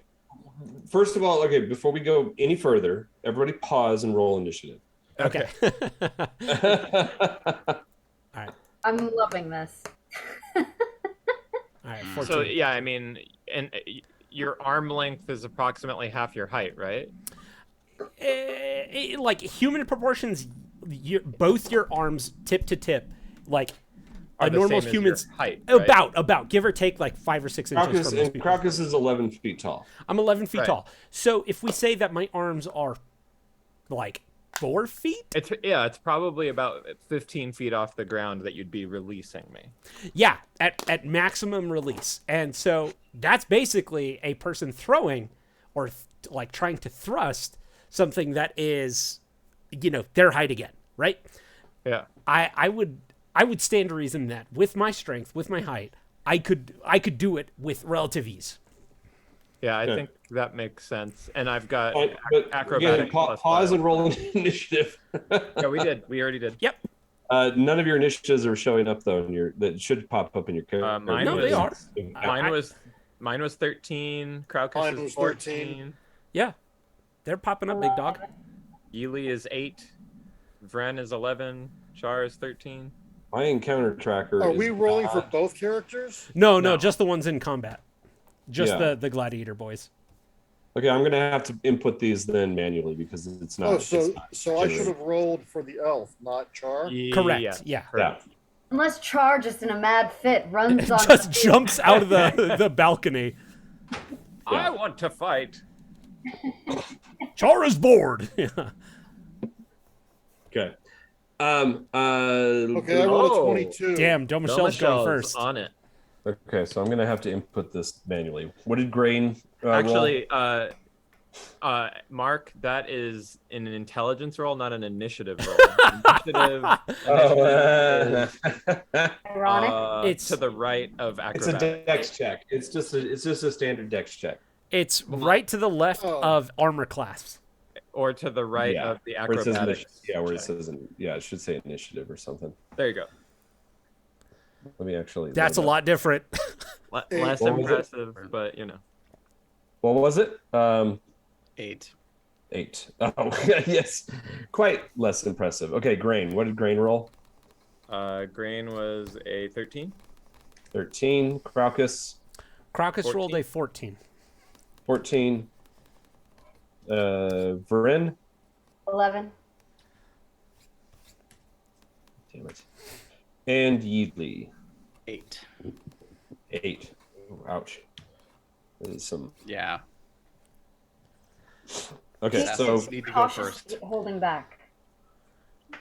where did I put my? Okay, let's do this. So I'm just Maybe doing this. Doing this. Okay. Okay. All right. Yeah. So it is going to be. We are going to start with Crocus. So Order. before we started, I did grab, Vren. Is that Vrain. Vrain? No, you grabbed grain. So I grabbed grain and I ran. That's when I shouted like the fight is upon us before the creature. As soon as I heard, like as soon as the person screamed and the rumbling started. Well, that's part of this initiative order. So that's the first thing you do is grab Vrain. Oh, okay. I thought I was going to be able to get it in before. So your action is to pick Vrain up, or Vren up, and then start. Oh, grain. No. Grain. And then Okay, so you grab Grain, and are you dashing? I'm dashing. I'm getting to the base. Well, your first action is to pick him up, so you can't unless you have something that allows you to take a bonus action for a dash. It'll be your standard movement. Fuck. I guess then I'm just running 35 feet. I guess that's okay. Whatever. Yeah, unless you can take the dash action as a bonus somehow. Like rogues can do that. I think. Nope. At level 4, I get one bonus action, and it's to rage. So. Okay. So, let's zoom in just a tad here. Okay. What? And you're gonna go your full 35. Is that right? Yeah. Okay. So.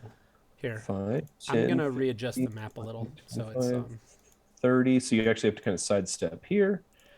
You know, if you want to grab me, that does seem more Crocusy. Yeah. But I was just gonna say because we could just both run and get there. Wink. Well, how fast are you? 35. Oh, then yeah, let's both sprint, and then I'll throw you. That makes more sense. I'll hold my action for us to sprint. Wait. Sorry. You wouldn't have an action. Wait. You already said that's what you're doing. Crocus has very little wisdom, so I'm pretty sure Crocus just fucking grabbed Grain and started. Yeah, that's what I was that's like, fine. "Eh, That's fine. That That's does fine. sound Crocusy, but we could have run. Yeah. Once I move those pieces, it's done. Like the movement is locked in. That's fine. The action has been made. That's okay, Crocus. I'm your turret. You're carrying a weapon. Okay, so let's get my thing up here. Okay, so let me do this right. Also, Now it is Grain's turn. So you feasibly can do an action while being held by Crocus, even though you can't really move.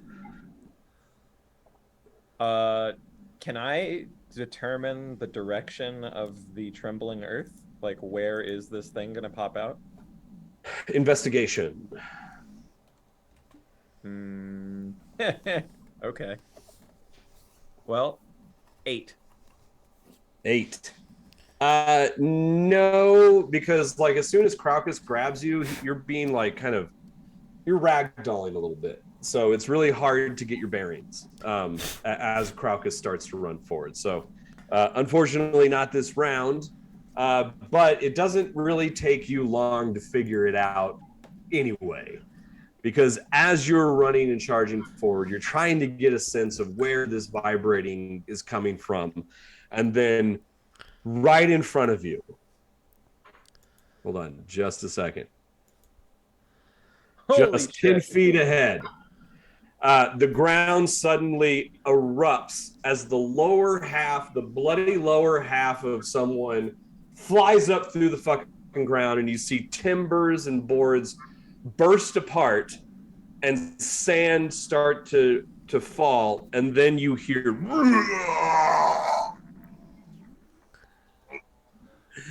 and something massive leaps from below. Give me just a second. A monstrosity, a giant of horrifying proportion. It leaps up out of the ground and comes crashing down right beside the two of you. As it comes down, its massive bulk lands and the entire arena trembles like a fucking earthquake. You see obsidian shards in the mounds sift and scatter and collapse. all around the arena. And you look up, like it's one of these things where when it comes down, you see a hand come down with a massive fucking club that is as long as Crowcus is tall. It comes clattering down into the sand of the arena, and you slowly look up as this creature, this gigantic, horrifying monstrosity, lumbers over you at least 30 feet tall. It has a hard, shell-like carapace armoring its head with a single giant, almost like rhinoceros horn coming out from where its snout is, 6 feet long.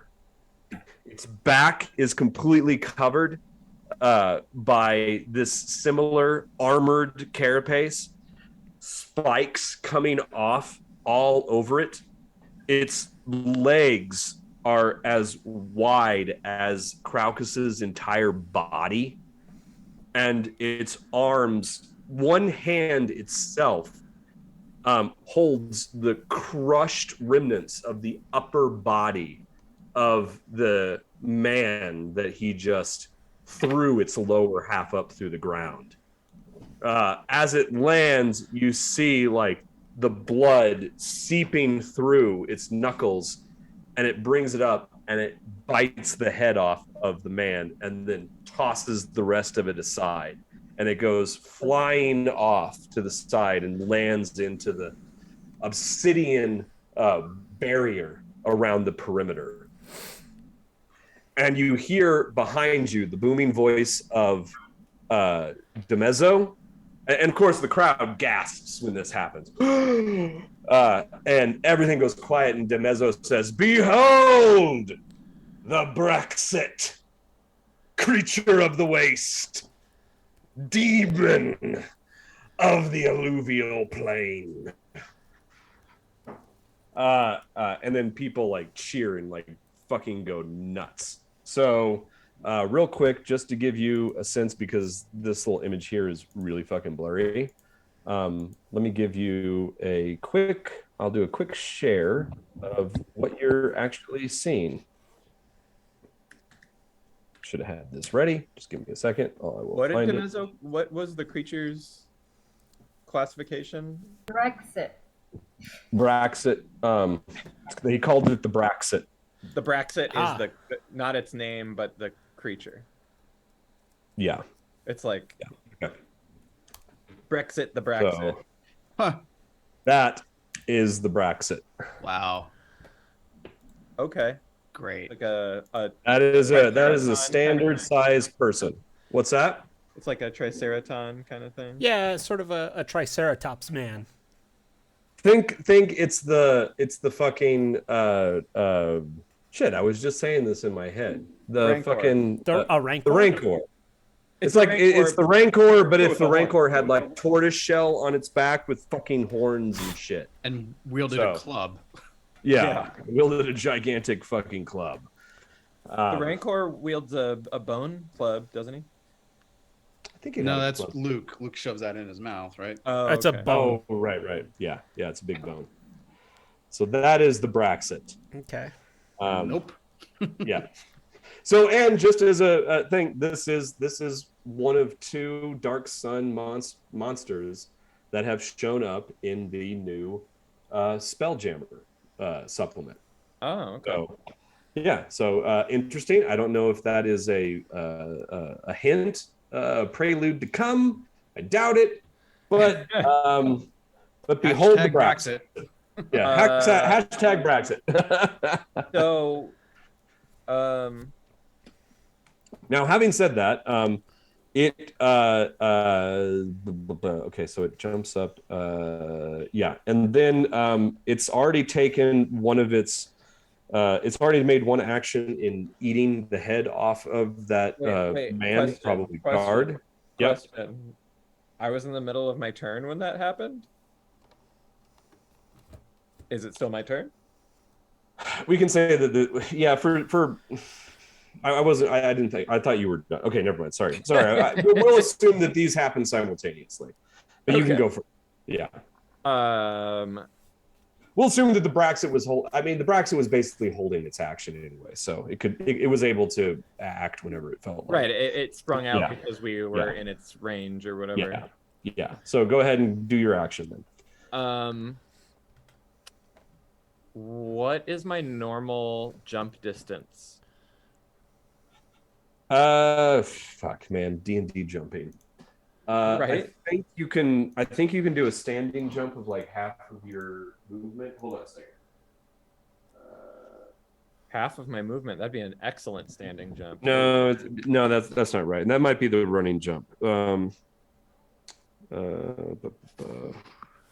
Running jump awesome. sounds more reasonable because then that would be like a 17.5-foot jump. Yeah, I have to try to find the index in the D&D handbook is made for, I don't know, people who have magnifying glasses for eyes.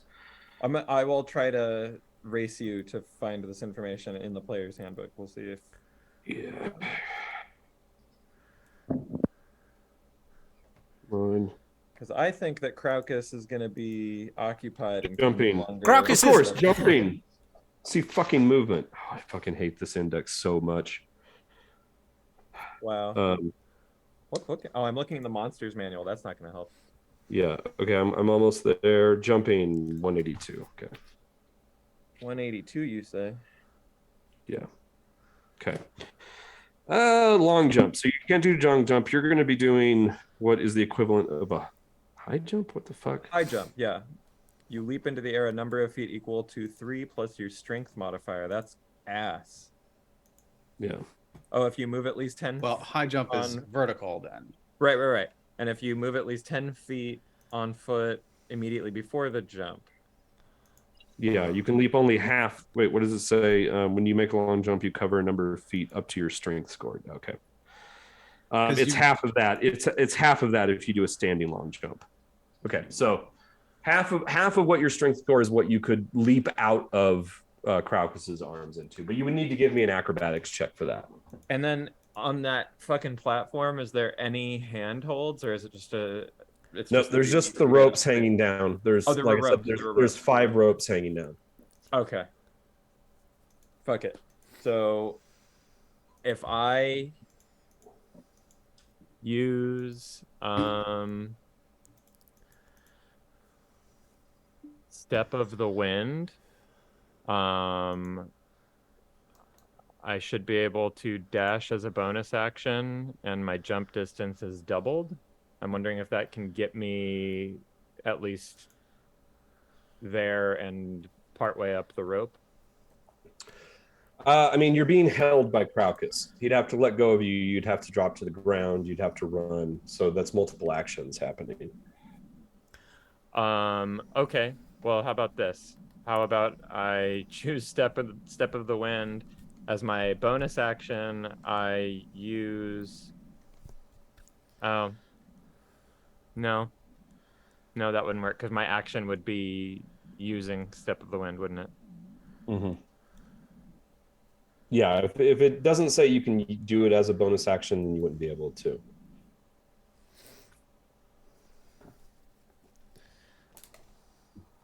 No. Yeah, actually, Step of the Wind. Step of the Wind. It's listed under actions in combat. Okay, so yeah. And nope, everything's fucked. So I will just be the gun that auto fires in Craucus's hand. I was going to drop you immediately. I was just going to fly into a rage and start attacking the thing. Yeah, you'll have to wait till next round though. It'll be next round. It'll be next round. So like this round, you're holding a dwarf who's about to shoot something out of his hands in your hand. I'm a dwarven gun. Hell yeah. So I will use Radiant Sunbolt. Because this thing's within 30 feet of us, yes? Yeah, Mm-hmm. yeah. It's actually 5 feet. It's towering right over you. It's within 5 feet. Yeah, so I'm dealing radiant damage equal to my martial arts die. And I can spend 1 key point to make the special attack twice as a bonus action.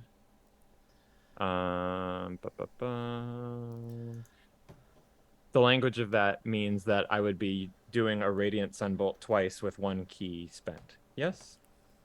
Let me take a look at that real quick because I remember reading it differently for some reason. There is an interpretation in my mind where it could mean that I'm doing radiant sunbolt 3 times, but I think it means twice. Your dex deals radiant damage. When you take an action, you can spend 1 key point to make the special attack twice as a bonus action, and you can use this attack as any of the attacks using the extra. Oh my god, that is right. They use the word attack like 5 times in one sentence. So you can use this attack as any of the attacks using the extra attack feature. What the fuck does that mean? I think, don't you get multiple attacks as a monk, right? So the idea is if you have 2 fist attacks or 4 fist attacks, one of those attacks can be radiant. And then if you spend a key point, 2 of your fist attacks can be radiant. I think. Yeah, and you have 4 key points right now. So you can do this up to 4. You can use these key powers up to 4 times. Right. Yeah. So I'm going to use a key point. Okay. And I'm going to make 2 radiant sunbolt attacks while I'm immobilized. Okay. Dealing radiant damage equal to your martial arts die, which is. I mean, it's all here, so it's going to be 1d4 plus 3. Okay. But I have to roll. I have to roll to hit. I have to roll to hit twice. So let me just do that. Yeah, I hate fucking D&D combat so much. I hope you don't miss the building. Well, the ground there. The first one's a big whiff, unless 7 hits. Oh. Nope. And the second one is a slightly less big whiff, but still a whiff at a 9. Okay, well, both of these sunbursts basically just deflect off of the hard carapace of this brass. Hey. All right. Hey, we're doing good. All right. Yeah, like a spark of light as it clatters off. Anybody I mean, like you're so close. This thing is so fucking big, you can't. It's almost impossible to fucking miss it. It'd be like missing the side of a fucking barn. But yeah, it just radiates right off of the carapace of this thing. Okay, so it is now its turn. It's already jumped up. It, like I said, it already took its first action to eat the head off of that poor guard. I don't know, maybe he was a bad guy. And then he raises that club up and brings it down on you, Crowcus. And we are going to roll. Crowcus is just going to catch it, though. He's just going to one-hand it. So that comes out to a 29 to hit. I assume that hits, Crowcus? Nope. Yeah, that obviously hits me. And you just feel the rush of wind as this thing comes crashing down upon you. And you are going to take... Where's my 8-sider? 80 points of damage. Oh. Hold on. That is going to be 23 points of damage as this thing crashes down upon your head and shoulder.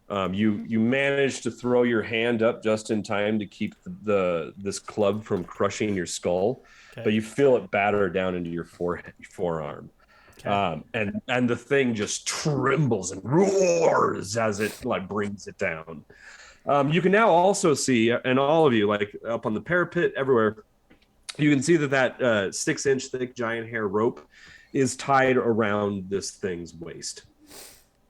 So it is a tether, which is interesting that earlier Crowcus called himself Crowcus the Untethered.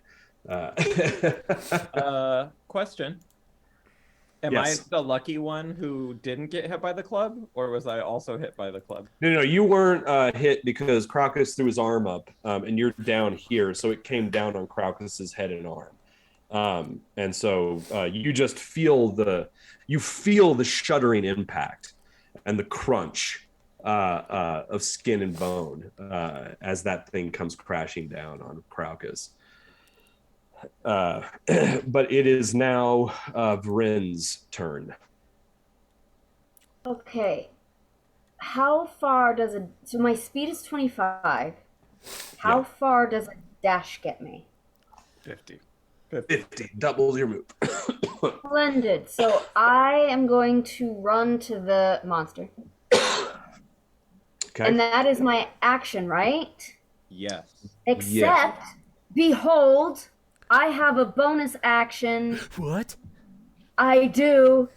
I have an action surge. You can take one additional action on your turn. I can do that once. I'm going to use it. And then the attack that I'm going to use... I'm going to spend... Oh, so also I'm using my... my psionic ability, which for 10 minutes will give me +1 to attack and +1 damage. Yeah, the psychokinetic weapon, which basically turns your weapon into a magic item. Cool. So I'm going to use that, and then I'm going to use where is it? Distracting strike. When if I hit. So I guess I should roll to hit first. Yeah. Okie dokie. Here we go, everybody. Oh, man alive. What'd you roll? I got a 10. Oh, a 10. Oh, yeah. No, that glances right off of its carapace. Yeah, have to do a little bit better than that. Yeah. Okay, so you used your bonus action. Unfortunately, you bring that what weapon are you using again? Vrin uses the It's a great sword. Look, we're rusty. We've been making obsidian orbs. We've been tinkering. Just lay off the dwarf brothers.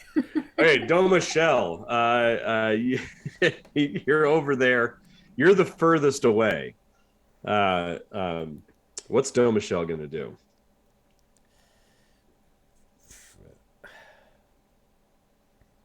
You are muted, Mark. There you go. I don't know. Here, I'm not sure what I'm really good at.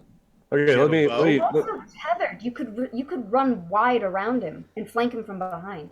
Domashell is a rogue, and she dual wields short swords. So that means you can make two strikes. You can make two weapon attacks. A ranger? Can I do like a matador It has thing? two weapon fighting as their specialty.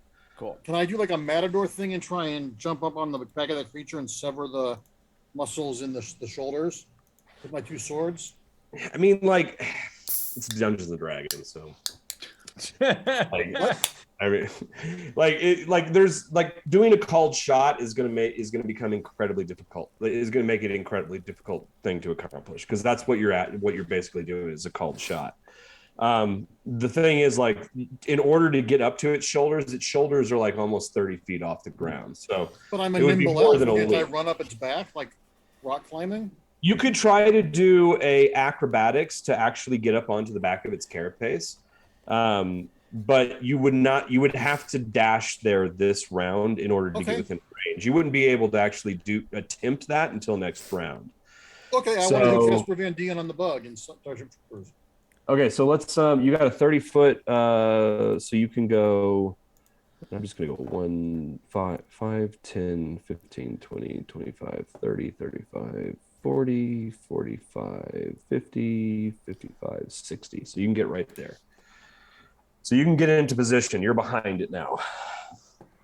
But that pretty much, unless let me take a look at your character sheet real quick to see if you have bonus action. So you have Slayer's Prey. As a bonus action, you designate one. So this is actually really important. So keep this in mind. You have Slayer's Prey. And remember, your hated enemy is giants. So one of the things that you can do because this is a giant, is you can use a reaction to figure out what this creature can do. And I can tell you all kinds of stuff about the Braxit doing that. In addition, so that's primal awareness. I think that's no. That's not that. Let me find that in a second. But first, let's look at Slayer's Prey. So as a bonus action, you designate one creature you can see within 60 feet. And the first time each turn that you hit that target with a weapon attack, it takes an extra d6 damage. Nice. This benefit lasts until you finish a short rest or long rest, whatever, it doesn't matter. Yeah, but basically, so you can in this particular round, you could do one of two things. You could choose this as your Slayer's Prey, which for the rest of this combat will allow you to do that extra d6 damage every time you hit it. At the first time you hit it in a turn. And then for features and racial traits, favored enemy, you have advantage on survival checks. That doesn't really matter. As well as on intelligence checks to recall information about them. You also learn, it doesn't matter, blah, blah. Okay, so basically you could also and I would give this to you as a reaction or a bonus action. We will say a bonus action. As a bonus action, you could do an intelligence check with advantage to find out information about what Braxits are and what they're capable of. So it's up to you. You have only one bonus action you can use per round. So would you like to designate it as your prey? That's going to give you bonuses. Or you could try to figure out what qualities and attributes this thing has that you perhaps can tell everybody. Okay. All right, so you designated as your Slayer's Prey, and so you will now get that. And once again, let's just make sure that we are aware. That means that the first time each turn that you hit the target with a weapon attack, you'll deal an extra 1d6. So you do have to hit it, and it's only the first time you attack it. Okay. Now, having said that, it is now Yeely's turn. All right. Well, Yeely immediately turns to the northwest, and she starts to sprint. So she takes the dash action and moves 60 up towards that little canyon of shards. She's planning to run through it. Over here? Yep, over there. Yep. Okay, so she should be able to get to at least there. And then she'll 5, take her 10, 15, 20, 25, 30, 35, 40, 45, 50, 55, 60. Right okay. there. And then she'll take her cunning action and she can take one more move. So okay. She'll go another 30 from there. Okay. So and round the 5, corner. 10, 15, 20, 25, 30. Right there. Yep. Great. Perfect. Okay. All right. Okay. And that takes us back around to the top of the order. Craucus, it's your turn. Your head and arm are bleeding really badly from that fucking strike. Craucus in Giant is going to growl pretty loudly in Giant. Du willst mich conquer meg. And he is going to fly into his bestial form and rage as a bonus action. And as such, and I assume you're going to drop Grain. Oh yeah, that's not even a fucking thought. Okay, at its feet or 10 feet away. Where do you want him? Here or here? It does not matter to Craucus. Okay, boom. You're right at the feet of the Braxton then. Okay. And you see Craucus's head slump forward. He suddenly takes in a different posture, his head sloping forward as he assumes his rage, and his fingers start to curl in on themselves. And somehow it seems like his arms have grown in length, and he is then going to slash at the beast, dropping his club. And he is going to attack with both of his arms. First is a 26 to hit. That hits. That is actually a 14. For some reason, this doesn't take into account my rage. So I do 14 damage on the first one. Okay.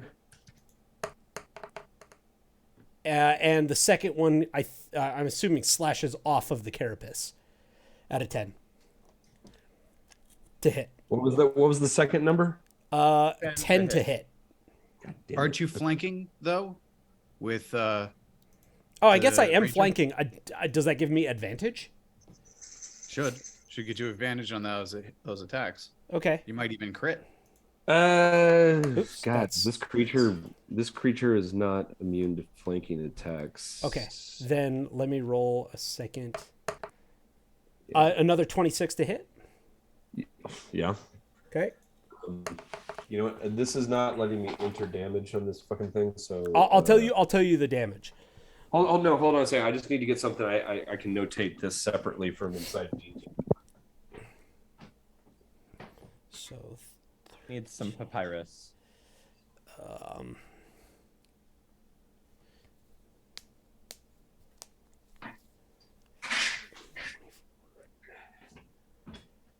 Okay, so it was 14 damage on the first hit, and then what's the second hit? 13. Okay, so that brings it up to 27. Okay. I am And you're now using also Your resistant. claw attacks, is that right? Claw attacks? Yes. As I assume my bestial form and let out my my roar, I flex my fingers and I just go crushing them in, slashing them in to the creature's carapace. And you're now Yeah, resistant to what? I'm now resistant to bludgeoning, slashing. Let's see here. Bludgeoning, piercing, and slashing damage. Okay, so you'll take basically half damage from Half that damage. Yep. Sweet. Okay. Sweet. Okay, so yeah. You lay into it with two swipes, and what kind of what do your claws look like? So all of a sudden, Like I usually stand. claws or talons or yeah. It looks like to a person who's observing, all of a sudden my fingers look to be extra long and pointed at the very end. Think like a bird's talons almost. Like Okay. yeah, that's like the closest that they might appear, but So scaled up to a Yeah, so very the very thick very leather- big fucking bird. yeah, the thick leather hide of the Braxit's belly. Your talons dig through it. It's inches thick, but you are able to slice through the thick leather of its underbelly, and blood begins to pour forth and seep down across its legs, spilling into the sand below. Is that it for you? Yeah.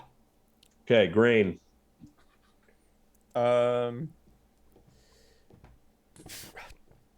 Well,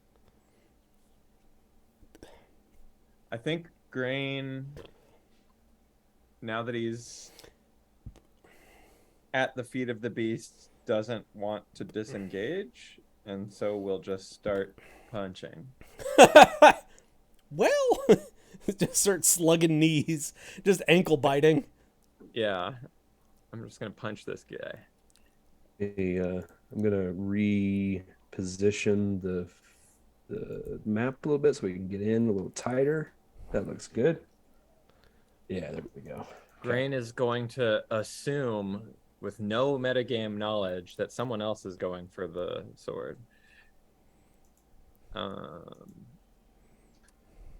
Okay. And I will make an unarmed strike, firstly. Okay. Hey, 24 to hit. That hits. And then I do 7 points of bludgeoning damage.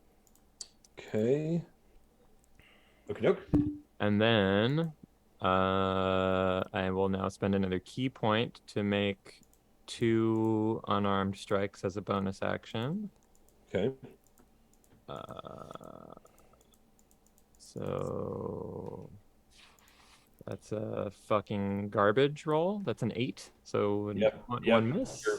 Your wrist almost rolls as you impact the hard leather of this thing. Does an 11 hit? Is 11 good? No, both 11's of those. bad? 11's bad? Both of those, yeah, 11's bad too. Weird. So, but yeah, the first one, like you basically leap up and you're trying to impact the softest tissue of the underbelly. The first one impacts and you hit it, and you're actually able to impact near one of the wounds that cracks opened up, which actually your hand slips inside the gash. Oh fuck yeah! You're doing like feel the soft meat inside as you punch against membranous tissue. I imagine you're doing the praying mantis. Yeah. Yeah. And then your other two like jabs actually hit as you're coming down, and they bounce off of the hard the very hard armored you're just trying to poke the side of a cow doing nothing. And it is now the Braxit's turn. And it reaches up and it swings down at you, Craucus, in the first hit or the first attack. And 25 to hit. This time it does not. What's your AC now? No, it's still 16. I just don't want it to. Okay, motherfucker. So let's see. Total, that would be, what is that? 25 total. So that's going to be 12 points of damage on that second hit. As the club comes down and swings, and it contacts you right in your stomach and chest. You feel the thud come in, and you feel the skin break and burst. Yeah. You feel the crunch underneath the skin. It seems to do a lot, but not as much as you would expect. Yeah. As you hold tight, you're like, and then like you dig one fucking foot into the ground behind you to keep yourself from being pushed back. And then it roars, and it raises its hand up, and then it turns and comes down towards Grain. And that one is going to be a 15. hit for 19. No, 17. It was a 17 hit. Yeah, it does. Okay. Oh boy. Let's see. Nope, get rid of that. And 2. How many hit points does Grain have? Grain has 31. Okay, well, Not you to be take fewer. 21. You take 21 points of damage as this club comes crashing down, thundering down on you. Fair. Reasonable. You're so like, it's so large that when it comes down, the top of the club actually impacts the ground behind you, and so you're hit by the angle that comes down and crushes you on your back, and you lurch forward, and you can feel tendon and flesh tear all throughout your back, and you cry out in pain. Meanwhile, on the parapet, people are cheering and losing their goddamn mind over this fight. And oh shit! Fuck! I forgot I have a reaction. What's your reaction? If a creature you can see within 10 feet of you hits you with an attack roll, I can attack back. Oh, well then I will give that to you, since these are all brand new characters for you. Okay. If a creature you can see within 10 feet of you hits you with an attack roll, you can use your reaction to swipe your tail, which for my case would be my leg, and roll a d8, applying a bonus to your AC equal to the number rolled, potentially causing the attack to miss you. Okay. So It's more like a parry. yeah, if this is like I would whip it about. I would whip it back and forth. Yeah. So let's Willow see. Smith's hair. 8. So let me see how Here, much. figure that out. I'm gonna get a little bit of refill. I'll be right back. What do you guys remember? What he rolled to try to hit me? Like what the roll was? Oh, a 25 was the hit. It was a 26 to hit. Well, it still hit me. I thought it was a 25 to hit. It would still. So 8 plus 16 is 24. So it still hit me. I reacted quickly, but I was not able to avoid the damage. Just shy. Can you Just do like- that once around? It's a reaction anytime a creature goes to hit me. So Cool. So wait, say that. How does that work again? if a creature you can see within 10 feet of you hits you with an attack roll, I can use my reaction to swipe your tail and roll a d8, applying a bonus to your AC equal to the number rolled. Oh. Yeah, so I can Okay, basically so- try to What did you? And what was that boosted to your AC then? It made my AC a 24. Oh man, you were just. I know, just shy. Like I swiped out, and I tried to lash out, and it's. And you use I don't think anybody in this group has guidance that they could. However, people on the parapet have guidance. Oh. They could theoretically help. No, you. guidance is through touch. Desi could inspire through song. Could inspire. Yeah, I'm not sure if you'd be able to. You would have to. It would have to be a good perception check to be able to hear. Could you inspire through meta concert? I don't theoretically. Yeah, I would allow that. I think. I mean, it's still I up, would assume so that would be totally possible. You know what? I'll get just for this because this is cool. Real cool. If Desi wants to attempt to inspire you through meta concert to push you over the top, I'll allow it. Yeah. And I'll that give gives you me an additional D4. 8. Oh, an 8, additional. baby. Oh, an 8, baby. All right. Do you want to roll it or should I? You. All right. Make sure you mark that on Desi's character sheet. You got exactly what you needed. I got exactly what I needed. Oh shit! So, all right, okay. The creature goes to bring it down upon me. I, in my low, guttural, animalistic stance, lunge to the side and scream as it strikes the earth instead. And yeah, well, and then that makes it incredibly angry. It roars and then it raises up and it turns its attention to Grain and brings it down. Fucks me up Easier real bad. target. yeah, eat my shorts, nerd. So you didn't take 12 points of damage. I did not. I gave it back to myself. This is where things get weird because after it attacks, after it hits Grain, the thing in this low, deep, guttural tone goes, "I'm going to crush you." In common or giant? In common. Okay. It actually speaks. This thing is intelligent and sentient. Shit. Because as soon I as wonder what he gets if he wins. I flew into rage, I started speaking giant. Yeah. But no, he wants all of you to understand. And he raises back up and he does that thing like you see in like Jurassic Park dinosaur movies where like the thing like shakes and you see like its entire form like twist and wobble around it. And you just feel the weight of this thing. This thing must be hundreds of tons, thousands of tons even. And it's now Vrin's turn.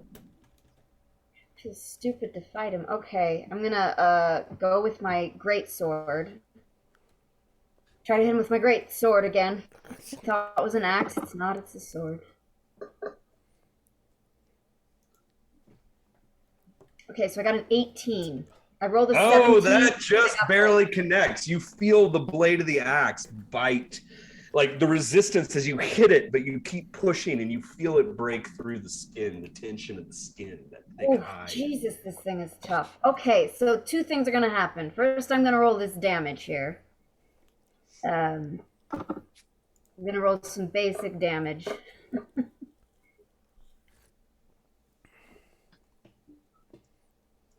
Comes to a 10. 10. Because I rolled a 9 plus my psionic thingy, but then I also want to do this thing where I do a distracting strike. When I hit with a weapon attack, I can spend 1 superiority die to add the total to the damage roll. So I'm going to roll 1 in a moment. Okay. And the next attack roll against the target by an attacker other than me has advantage if the attack is made before the start of my next turn. So whoever attacks it next has advantage, and I'm going to roll a d8. Yeah, so Domichelle will have advantage on her attack. cool. Okay. Undo that. No, stop. 1d8. There we go.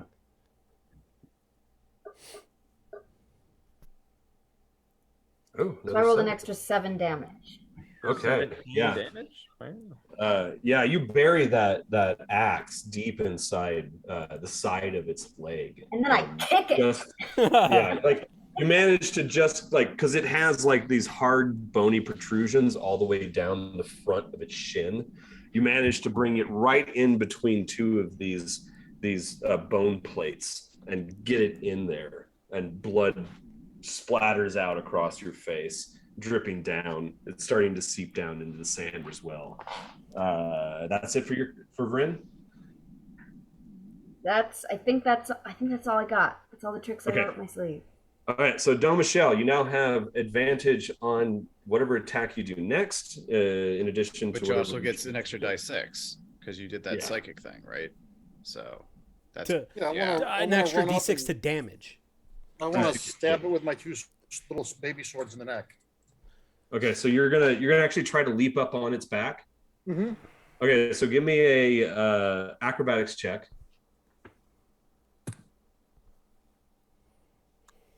10. You can't land it. You're gonna have to take your attacks here on the ground. All right, then it's got a tail, right? Yeah. Well, wait, does it have a tail? Yeah, it does have a tail. Hard anyway. Okay. Yeah. Okay. So you go for its tail. Give me your first attack roll. Go for that dino butthole. What am I rolling? On your character sheet, you're going to go to your under your actions. But tab. You roll 3 times because you are getting advantage on your first attack. Yeah, but what die am I rolling? So go under the attack actions, whichever weapons you're using, you're gonna click twice on the first one and once on the second. Yeah, so see where it says you have short sword and short sword. So under the first short sword where it says hit DC 12. plus 6, where it says plus 6. He's got it. Yeah. 12, click that and then another one. Yeah, on that same one, click it again. And a 16. 16. Fuck, nope. Both of them glance off. And then on the other one, click it once. Okay. And 16. Oof. Nope. All 3 of them glance off of the hard carapace. Rotten. High to that one. Unless anybody can. Desi already took her action, giving inspiration. Yeah. This guy's not in her. Party like Kravis. Imagine Do Michelle, like as your obsidian short swords glance off of the hard tail, because the tail also is covered in like these bone plates that run down, almost this is a very dinosaur like creature. So yeah, those swords, you cannot find a gap inside those bone plates that run down the spine of its tail. Unfortunately, it is now Yeely's turn. Okay. She sprints with all her speed at whatever part of the obsidian circle around that plinth seems the shortest, or the easiest to jump over. It's all pretty uniform. So. All right. Well, whatever. I mean, it's just flavor, right? She's jumping over the. Yeah. She should be able to dash and jump. 15, 20, 25, 30, 35, 40. Yeah. And then what acrobatics does she need to clear that?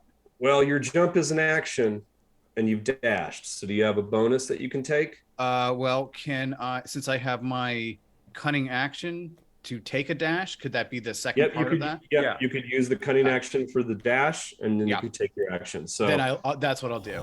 Acrobatics roll? Yeah, acrobatics. Terrific. Okay. And I don't have advantage, do I? No, but I'm going to set the difficulty at 15. Oh, all right. So it's about this pile of shards is like 6 feet high. So it's much higher than the other shard paths around. Then Yeely easily clears it with a 23. Easy for babies. All right.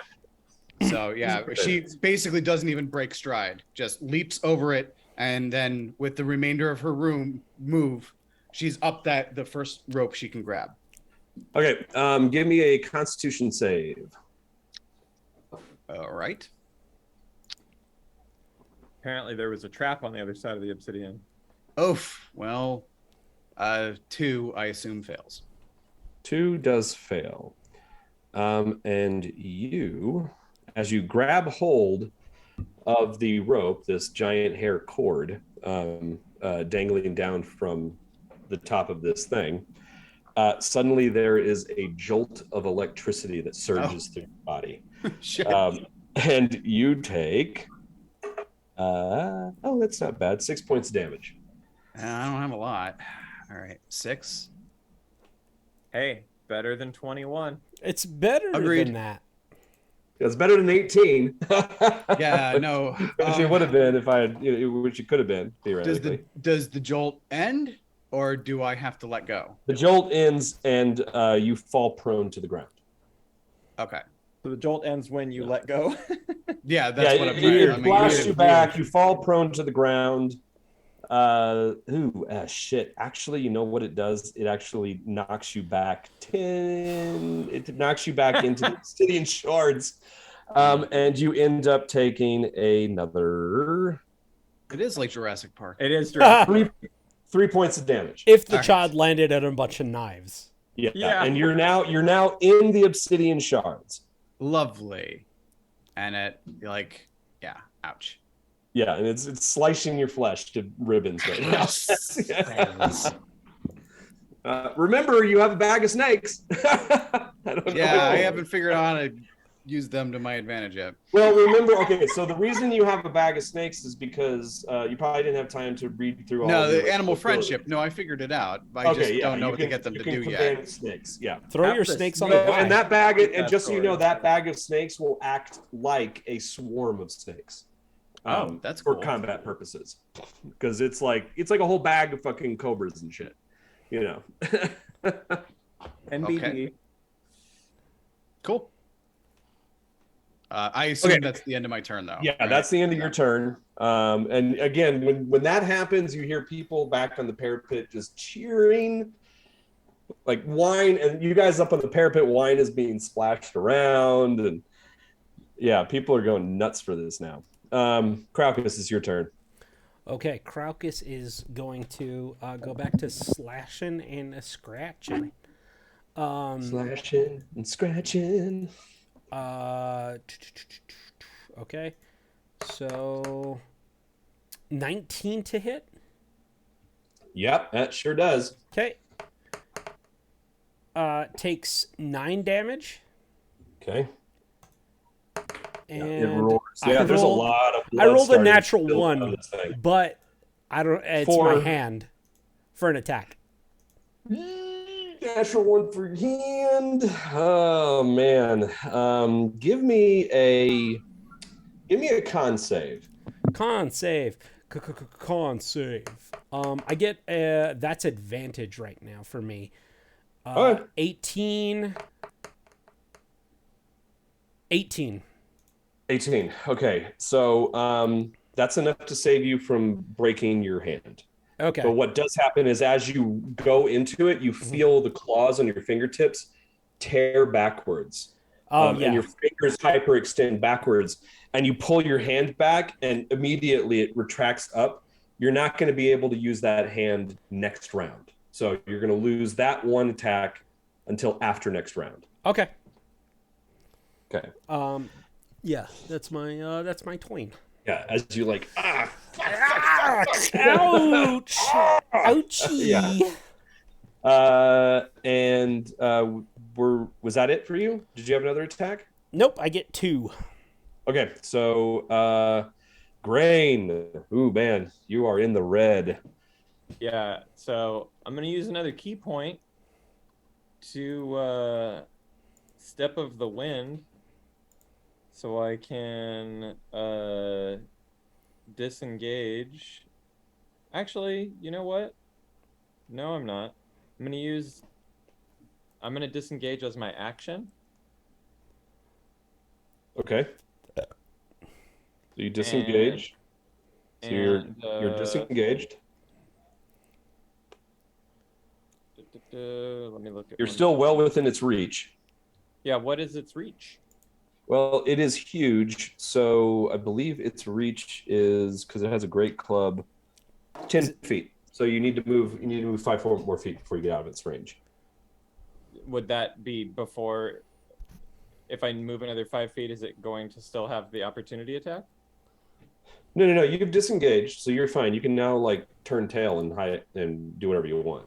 And the obsidian to my left, is it high enough that I can like shelter behind it and it won't see me? It's like where it terminates here is about 3 feet high, so you'd have to lay down. This stone over here to your right, that's one of the stones that's about 20 feet tall. And then those are your two options. Yeah, if I could just wedge myself between the big stone and the obsidian over there. Okay, so you're going to run down. So that would be 5, 10, 15, 20, 25, 30. You're dashing, I assume? I can't dash, so I'd be moving 35 feet. Yeah, okay. So we're going to go 5, 10, 15, 20, 25, 30, 35. Okay, so you can get to there. And okay. Let me just make sure.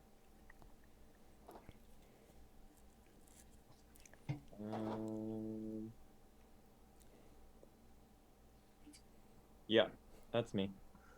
Okay, I think you here. Let me zoom out just a little bit so we can see where everybody is on the map now. I have to wait for Twitch to catch up so I see where everybody fucking is. Okay, let's do that. Okay, that should be good. Okay, and it is now Domish. No, it's the Braxton's turn. It does respond to you in giant, Craucus. Yeah. Little man, you're no giant. Don't deign to speak my holy tongue with your filthy half-breed mouth. In response, I'm going to say, I'm going to bury you in the sand and blood in giant. Yeah, well, and he laughs, his booming fucking laugh.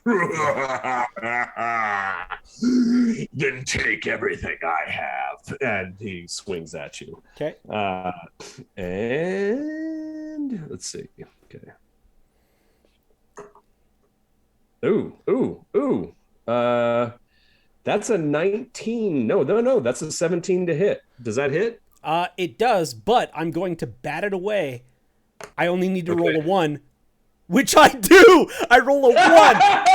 And so, with the smallest amount of effort, with my grubbed up, fucked up hand, I just brush aside his attack so it avoids me, and I sneer at him. Well, this angers him to no fucking end, and he brings that club back up around. He just basically keeps it coming, and then lets it come back around at you again. Okay. And this time, miss. This one's a 29. There's no way I can avoid it. So. Okay. So, but you can reduce that damage. That just in my rage, I'm taking less damage. Oh, and boy, I rolled a, let's see, that's a 9, 17. So that's going to be 8 points of damage. So This is actually considering a glancing blow. Yeah. It still impacts pretty hard. Yeah. If it was Grain, he'd be on the verge of death. Yeah. To me, I fucking shrug it off. Yeah. And it's now Vrin's turn. I love your song. I would just like to say that Desi's got 2 more bardic inspirations. I don't know where she is in the order of things. I'm just going to say that you can hold your action, and you can do it once around whenever you feel like it. But only for Joseph, you're going to have to cue me, because I zone out. Yeah, I mean, like, basically, every time Craucus goes, that's the top of the round.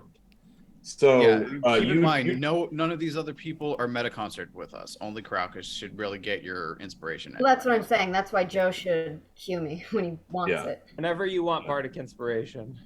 Yeah. I don't know if I would ask for it. Do I have to acquiesce? No, I mean, she can just give it to you. You can give it to him, and then he can choose to spend it. Right? Isn't that how it works? Yeah, or- you may not even know it's happening. You may just hear me in your head going rah rah rah. Yeah, I mean, plus that's a ultimately- really meta thing anyway. That's more like a player Yeah, decision. he does. He's just singing "We Are the Champions" in your head, like. Hell And yeah. every time he uses it, you just give it to him, and he chooses to use it. Yeah, give it to you me. can, you can use it or not if you. Yeah. Yeah. There's no reason to not give it to him every round. Yeah, and just then- give it to me all the time. Okay. Yeah, if you could just give it to me dirty all all right. the time. So for Ren, I'm just gonna. All I got is this fucking great sword attack. So I'm gonna do it. Okay. I know Give it this to thing me. is so tough and it all feels so futile. I got a 15. No. Glances off of its tough hide. Oh my god, this is goddamn futile. your- How Now do your this? your action surge, doesn't that allow you to take another action? I got one. no, I get And one. a one action I got- surge per long rest. Yep. Oh, that's Or it. did you already take it? Yep. I'm gonna pull your Yeah. character. I used it to whiff at him on my very first round. Man. Yeah, I do want to take a quick look because I know these are all brand new characters for everybody. So it's easy to for things to get Can we just lost. remind me the terms of this competition? Like it ends when The terms you get are- the sword. Well, If you it's don't hard to know die, when it ends, but the terms are whoever gets that sword, whoever survives this, is free. Whoever gets the sword is free and gets the sword and gets the favor of fucking Demezzo, whether or not anybody gives a shit about that.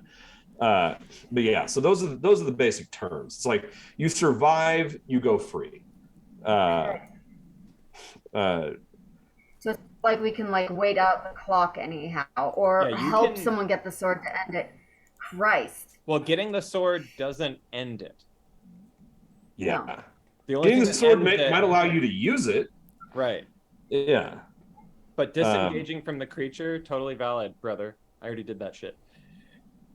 And yeah, because you have where's your action surge description? That would be It's under it's like limited use. So if you go to also keep in actions and mind, limited don't forget. I mean, you haven't taken. I don't think you've taken any damage yet, but don't forget you have that second wind, which allows you to Yeah. gain hit points. I wish I had a second win. Action surge. Oh yeah, you already used. Yeah, you used your action surge. You only get it once. Okay, that sucks. Okay, well, yeah. Okay, so unfortunately, yeah, your axe glances off of its hard hide, and Don Michelle, it's your turn. Are you gonna attempt to jump back up on its back? Sure. I will say, for rule of cool, if you can accomplish this feat, I will give you bonus. I will give you advantage on one of your two attacks Hell yeah. at the top. So Well, he's flanking anyway. yeah.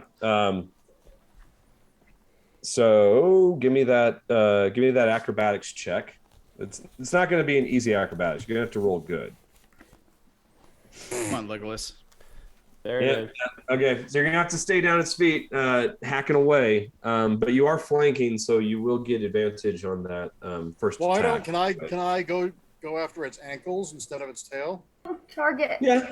Yeah, hamstring the Oh, the- idiot. I mean, it doesn't change the armor class that you have to beat, but yeah, you can go for its ankles. In for your sure. mind. Okay. So yeah, you get advantage on the first 18? one. Oh, you don't even need to re-roll. That hits. Wait, but wait, if you but want to what if re-roll it's in nat case 20? you get a critical hit, yes, that's what I'm saying. Reroll So that go shit. ahead and re-roll just in case you get that nat 20. 23. You hit a little better. A little better. Hey, take it. And so go ahead and give me damage on that one. Where is that? The one. next to So the- you just rolled it next to where it says hit. It has damage. Just click on that short sword damage. 8. Okay. Plus yeah. die 6. 'cause You- that's your you- first hit. because they're short swords, so they're technically piercing. So you actually pierce right into the flesh of its calf. And give me that second attack. Wait a minute. Don't forget to add die 6 to that first damage. Oh, right. Give me that extra die 6 for that damage. What? Roll a 6-sider. Yeah, just roll 6-sider because Just a random six, just the general 6-sider. Yeah. I'll just add it because you have that that Slayer's Prey effective. 2. Okay, so up to 70 total. Awesome. Okay, yeah. So it roars and starts to twist. Give me that second attack. This one's just going to be standard. Okay, so that's the hit The 2 hit, the plus number. The plus 6. 17. Ah, man, it just barely, as your sword goes to pierce, it just barely. What's that, Rob? Isn't it flanking? Isn't that it always advantage when you're flanking, or is it? He's 2-weapon fighting, so like flanking in 5th edition. I don't think technically exists, but I'm allowing it because I like it. Though, like, whatever. Okay, I don't want to slow it down. If somebody wants to look this up, I'm looking up flanking. Yeah, look up flanking. But if we need to, we can go back and we can retcon, and we can add that in. But for the moment, that second attack hits and glances off of its bony flesh, and it's now Yeely's turn again. All right. You need to give me a dex check to get out of this obsidian. Just dex flame or a save. It's a dex save. It's gonna be a dex save. All right. Oh, 26. Okay, you're able to get out. That dex save is going to have the damage, and you are going to take 1 point of damage as you extricate yourself from these obsidian shards. You have like 1,000 little tiny paper cuts all over your hands and knees and feet, and a few larger gashes that are seeping and oozing blood. You stand at the base. I assume you do a little bit of an ash to that electric rope where you go. So Sure. Flanking is an optional rule.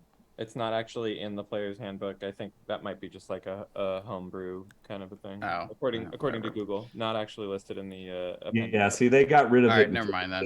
But Okay, but I like flanking. I mean, I will allow it at least on the first attack, especially for something large like this. And we'll keep going with that. So, having said that, you're at the base. The rope that you just tried to climb is still in front of you, directly in front of you. There's 4 more ropes around the base of this. Yeah, no, I get it. So Yuli pulls out her bag of snakes, dumps like a dozen cobras and asps and whatever other Athasian serpents she's managed to collect. And she will cast the spell Animal Friendship or Animal something. Sorry, what is it? Yeah, I think it says you can use your reaction to do that. Is that right? Animal, maybe. Or is it a bonus action? Okay.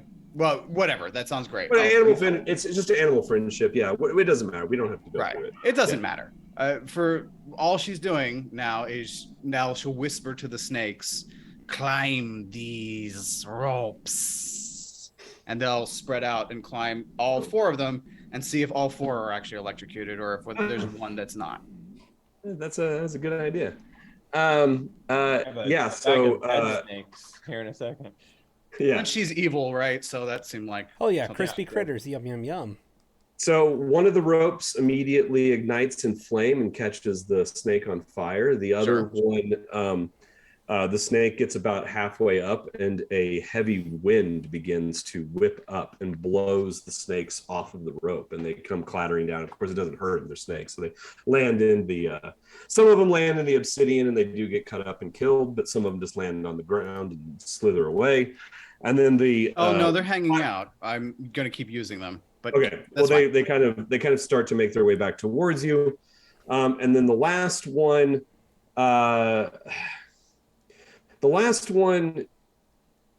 it's almost like the rope is coated in some kind of oily, greasy substance. The snakes start to coil up it and then just slide back down and can't. The fifth rope, that one seems to be unaffected, have no magical properties to it, and the snake is able to climb up all the way. Excellent. I will follow with the rest of my move. All right. Well, you'll have to climbing that rope is going to take an action. Oh yeah, definitely. No, she's starting to climb. I don't know. However high she got, that's the end of her turn. Okay. So it's now Crocus's turn. Remember, we're back at the beginning of the round. We have lost Emelie. She is completely gone from the feed. So I'm assuming that she's going to give you her inspiration, which is going to give you that, what, D8? She already gave it to him. Yeah. Mm-hmm. Okay, I'm going to sneeze real fast. And then... hold on. I get advantage on my first attack. Is that right? Because I'm flanking? Yeah. Okay. Which is good because I rolled a 1. My second one was a 19. 19, okay. All right, so my first... Well, wait, remember, you only have one attack this round. Yep. No, that was just advantage on the attack. That was advantage because I'm flanking. Sorry. Yep, never mind. Sorry. Okay, give me damage on that one. I do 13 damage. Oh, shit. 83.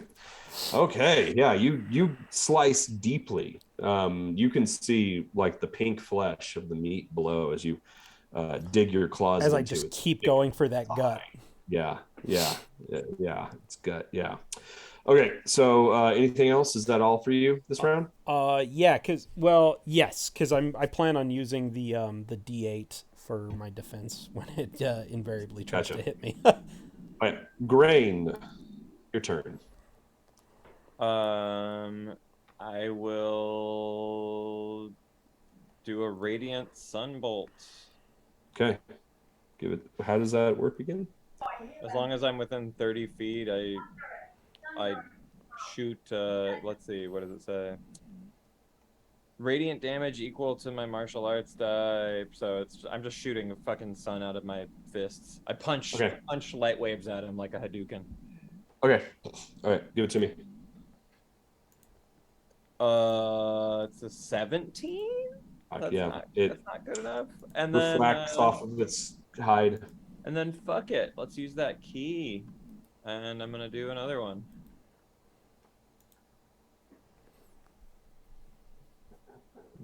For a 20. There you go, you hit. Fucking A. Second time I've done damage to him this game. 5 damage. Hell yeah, big money. Big money on that. Up to 88 on that damage. Okay, it hits. It barely notices that, and it's now its turn. And it turns its attention to Vrain. Unfortunately, Emelie's not here. She said she can still hear everything and she'll come back on time.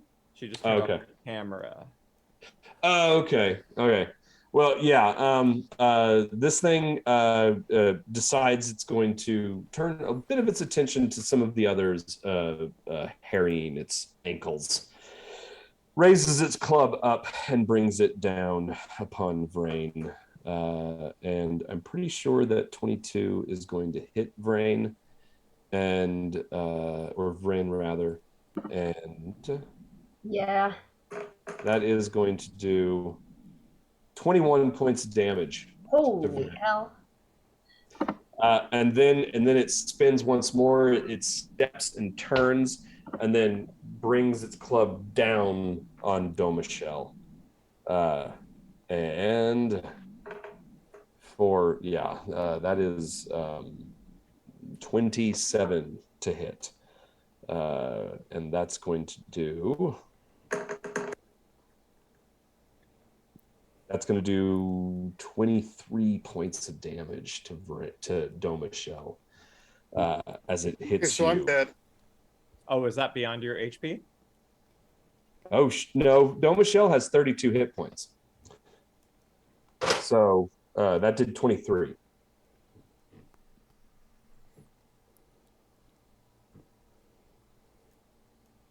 So you should still have nine left, right? Because you hadn't been hit yet.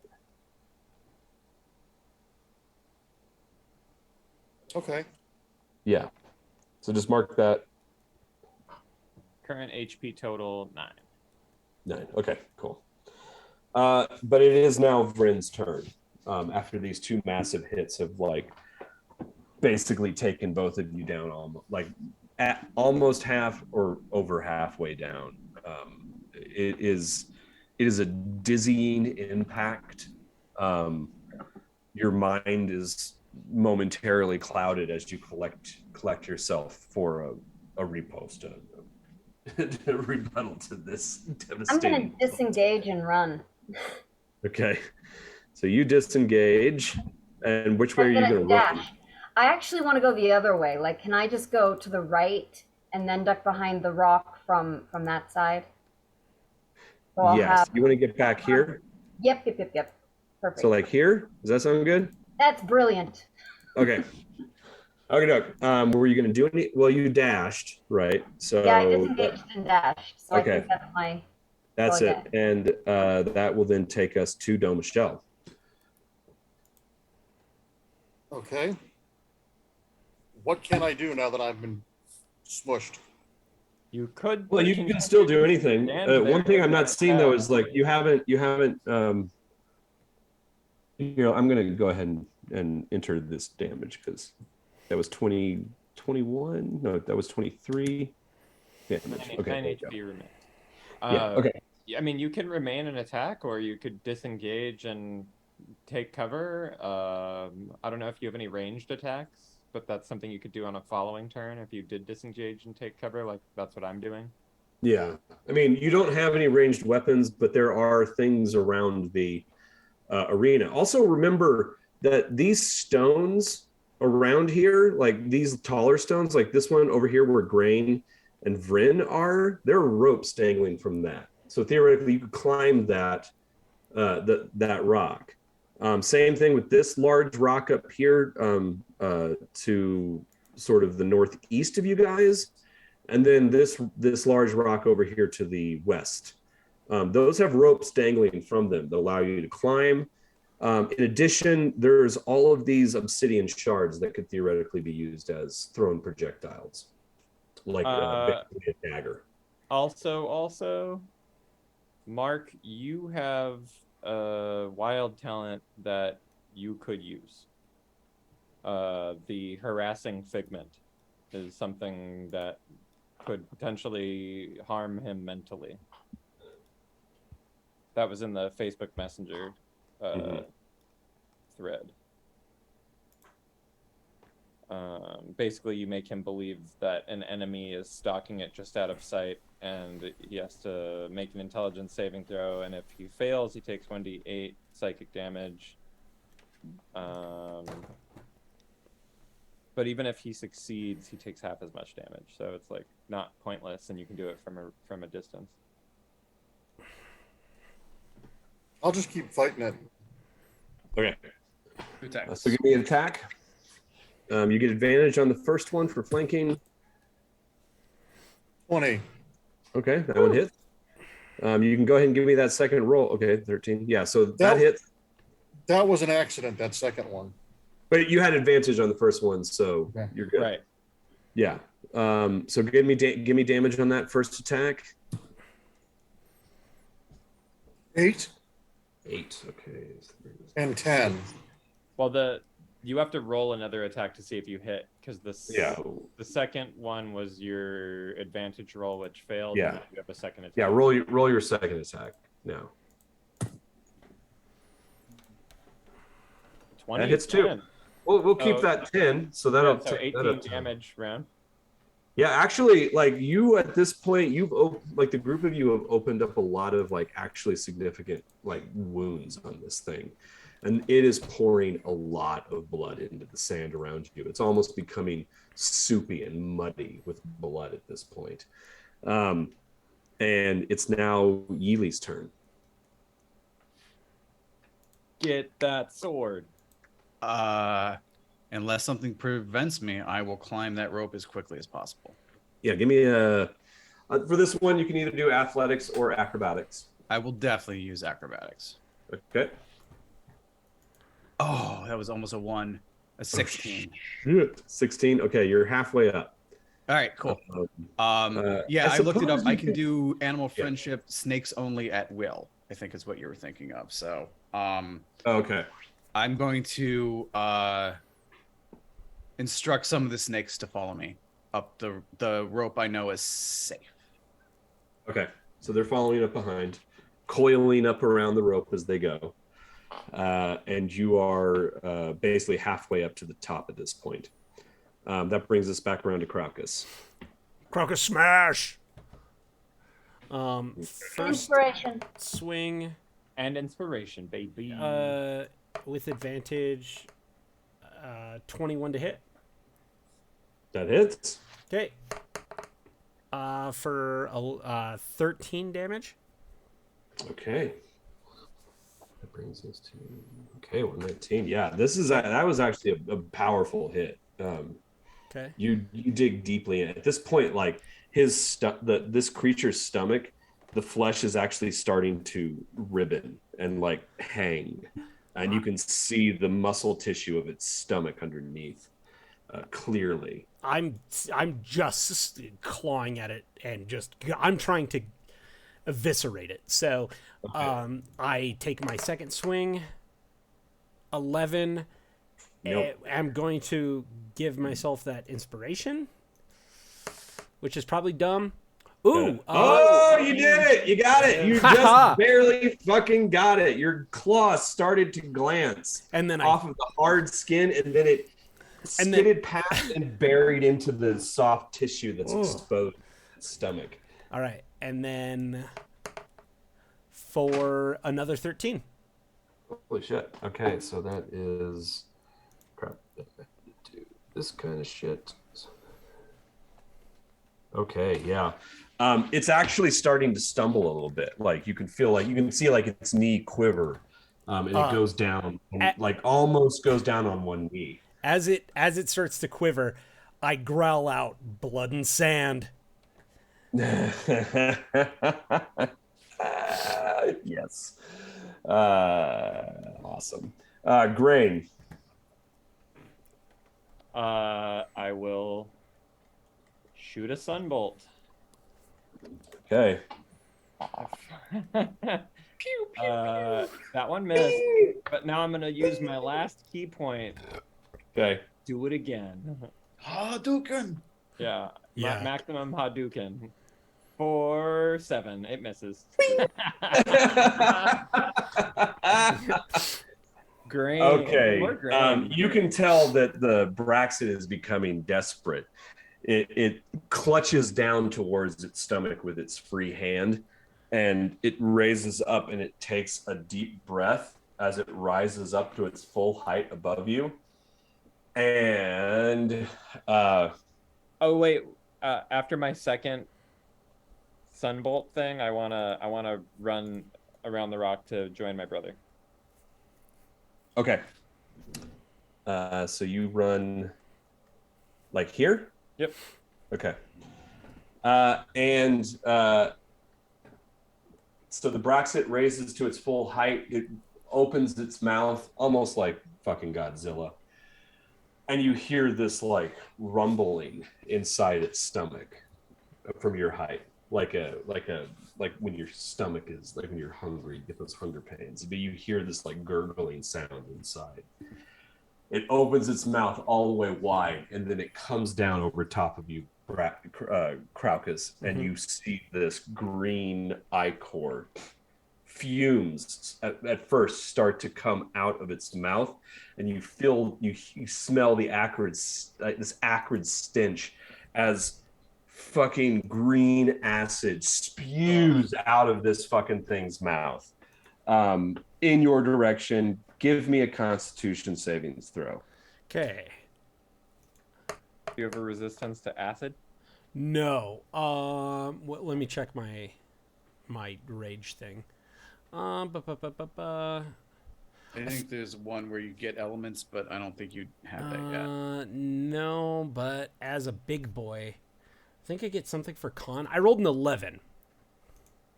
Okay. So I'm pretty sure I'm going to take full damage until I can figure out. Yep. You're taken aback, like you weren't expecting this. So when this happens, you are hit by the full force of this stream of broiling fucking acid that comes down on you. And you take, that's not too bad, 21 points of damage. I have danger sense. It's a dex saving throw thing. Okay. Yeah, nothing against this. And you feel like the acid start to eat away at your flesh, all over your body. It's getting into your leather armor. You feel the straps. I don't have armor. You don't. Oh, I thought you had leather. Nope. Okay, never mind then. No. All right. Well then, never mind. It's just exfoliating. It's like a deep exfoliation. Yeah. Oh, it's exfoliating me. Yeah, that's for sure. And any clothing, any articles of clothing you have on you, basically disintegrate. And y'all seeing some Krampus now. Yeah, you got he's hanging half giant dong. Like he hangs dong. Yeah. Looks like Emelie's going to have to leave here in just a minute. Let's just get through this last bit. It is your turn, Emelie. We can basically say this will be your last turn with us tonight. So tell me what Vryn is doing. First thing first, I'm going to use that second wind to gain 1d10 plus 4 of okay. health.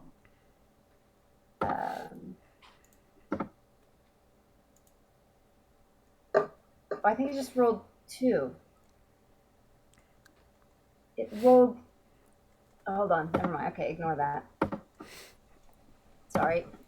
1d10 plus 4, right, is what you get back. Mm-hmm. So I got 8. I got 8 hit points back. I suppose... is a dash a movement or an action? It's a movement. Well, dash is both. It's an action. Sorry, it's an action. It's a move, but it's an action. It allows you to double action as a move, is what it does. Double it. It doubles your movement by action use. Yeah. Well, Jesus, brother, do I go back out there and try to keep fighting this thing, or do we just let that giant take it down and survive like cowards? I think the giant is about to win, and I have nothing left to give. No, you should definitely stay here. Jesus, no, I'm gonna go back out there, even if it's just to be a target. Like, Okay. So you're gonna dash back over. Dash back out and hope in a way that will provide flanking. Oh, they've already got flanking, but yeah. Well, Crocus is a large creature in theory. It's another target to distribute attacks between. Yeah. So, do you want to be right next to Domichelle, or do you want to be sort of distributed evenly between them? I want to be. I want to be opposite of Crocus, so when I attack, I get flanking. Well, you'll get flanking no matter what because you're all surrounding him. Well, in that case, let's evenly distribute. Okay. All right, there you go. That's your turn. Somebody else can. I'll take over Vryn from here. Emelie, if you need to go. I do. Thank you all so much. Bye-bye. Okay. Have a good night. Break a leg. Domichelle. All right. So, give me a second. I guess I'll just still keep chopping away at it. Okay. Give me that first attack with advantage. 24. Yeah. Okay, roll it again just to see if you get a nat 20. Okay. Nope. Okay. But first one hits. Give me that damage. 10. 142. Yeah, you bury that short sword all the way to the hilt in its backside, sort of like up at the base of its, like where its thigh connects to its hip. It screams in pain. Give me that second attack. 10. Nope, that one misses. Yeely. You can get to the top of this point, but give me that athletics check.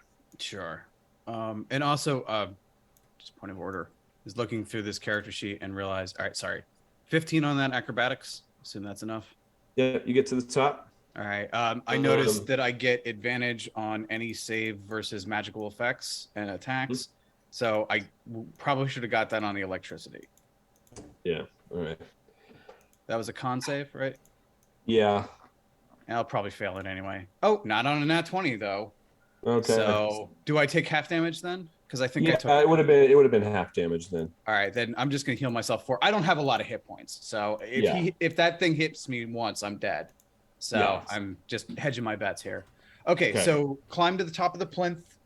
I am not falling for it a second time. I am going to search for traps or whatever to see if this sword is booby trapped. And what do I see when I'm up here? So it's like a stone plinth, and you can see that there is basically a whole board into the top of it, and the sword is just kind of slotted down into it. Okay, so it doesn't look tight or anything like that? No, it's loose. It's obviously loose. It's not the sword in the stone. You don't have to pull this thing. But in terms of, give me that investigation check. Sure. Oh, I am not particularly skilled in this. Yeah, and we are we're almost done. So 7. 7. Yeah. You can't tell. It's going to be a leap of faith to touch that sword. Okay, well then I'll have my snakes take that leap of faith and have them knock it out of the hole. And I assume if it falls over, it's not just going to fall off the side, right? The snakes can't.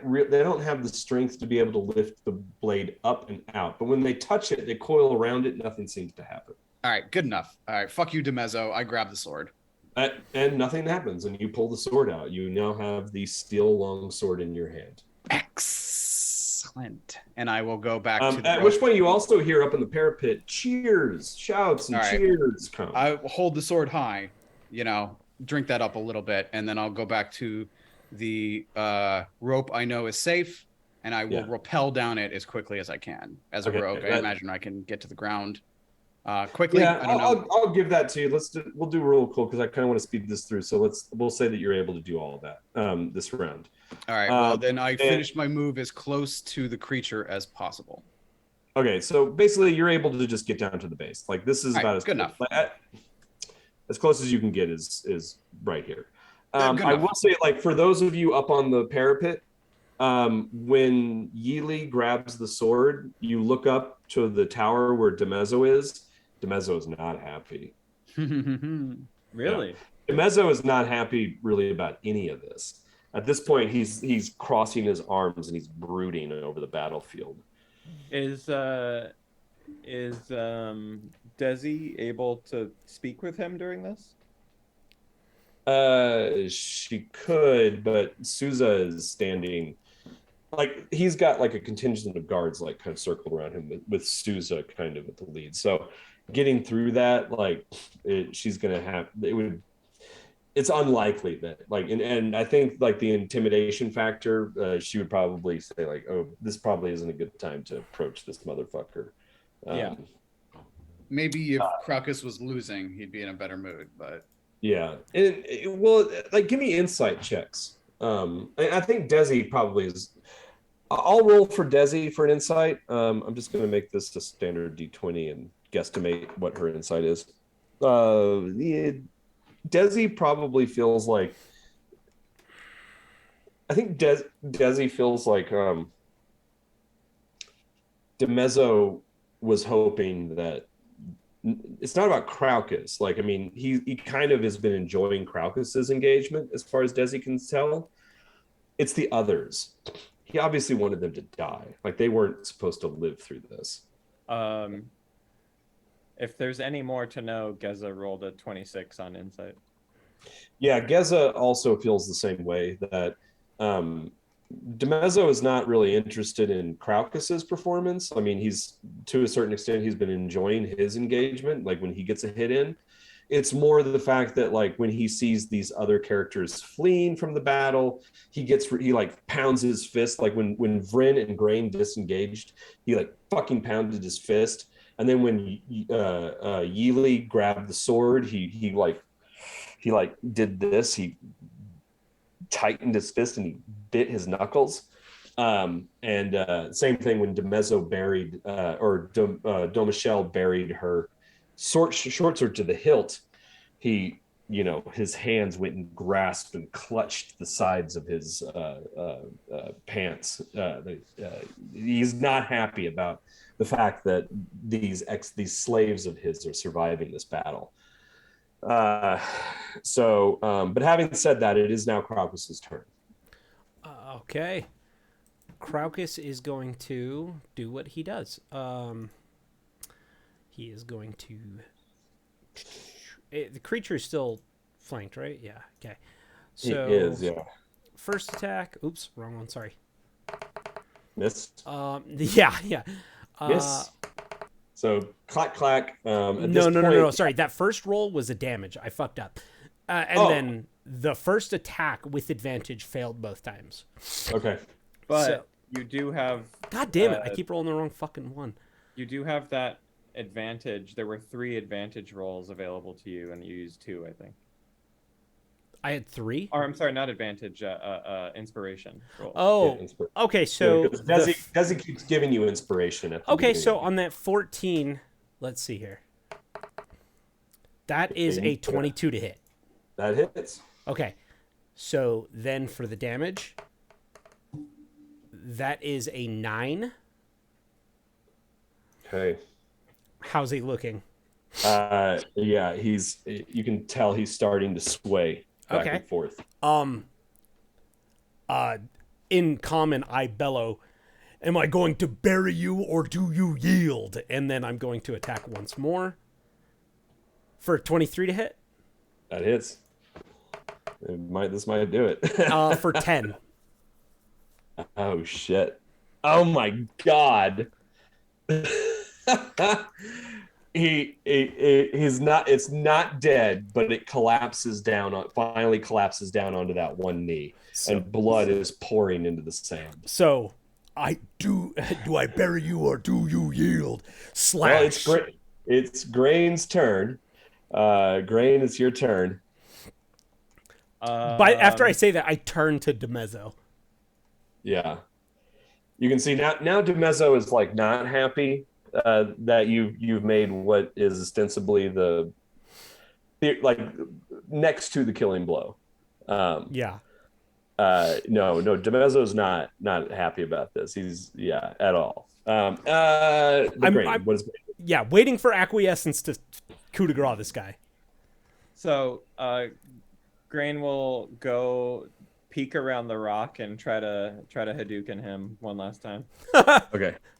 I have him like succumbed, and you're just like, nope. Yeah, okay, I'll give it kill to him me. if I can. Fuck that. Give it to me.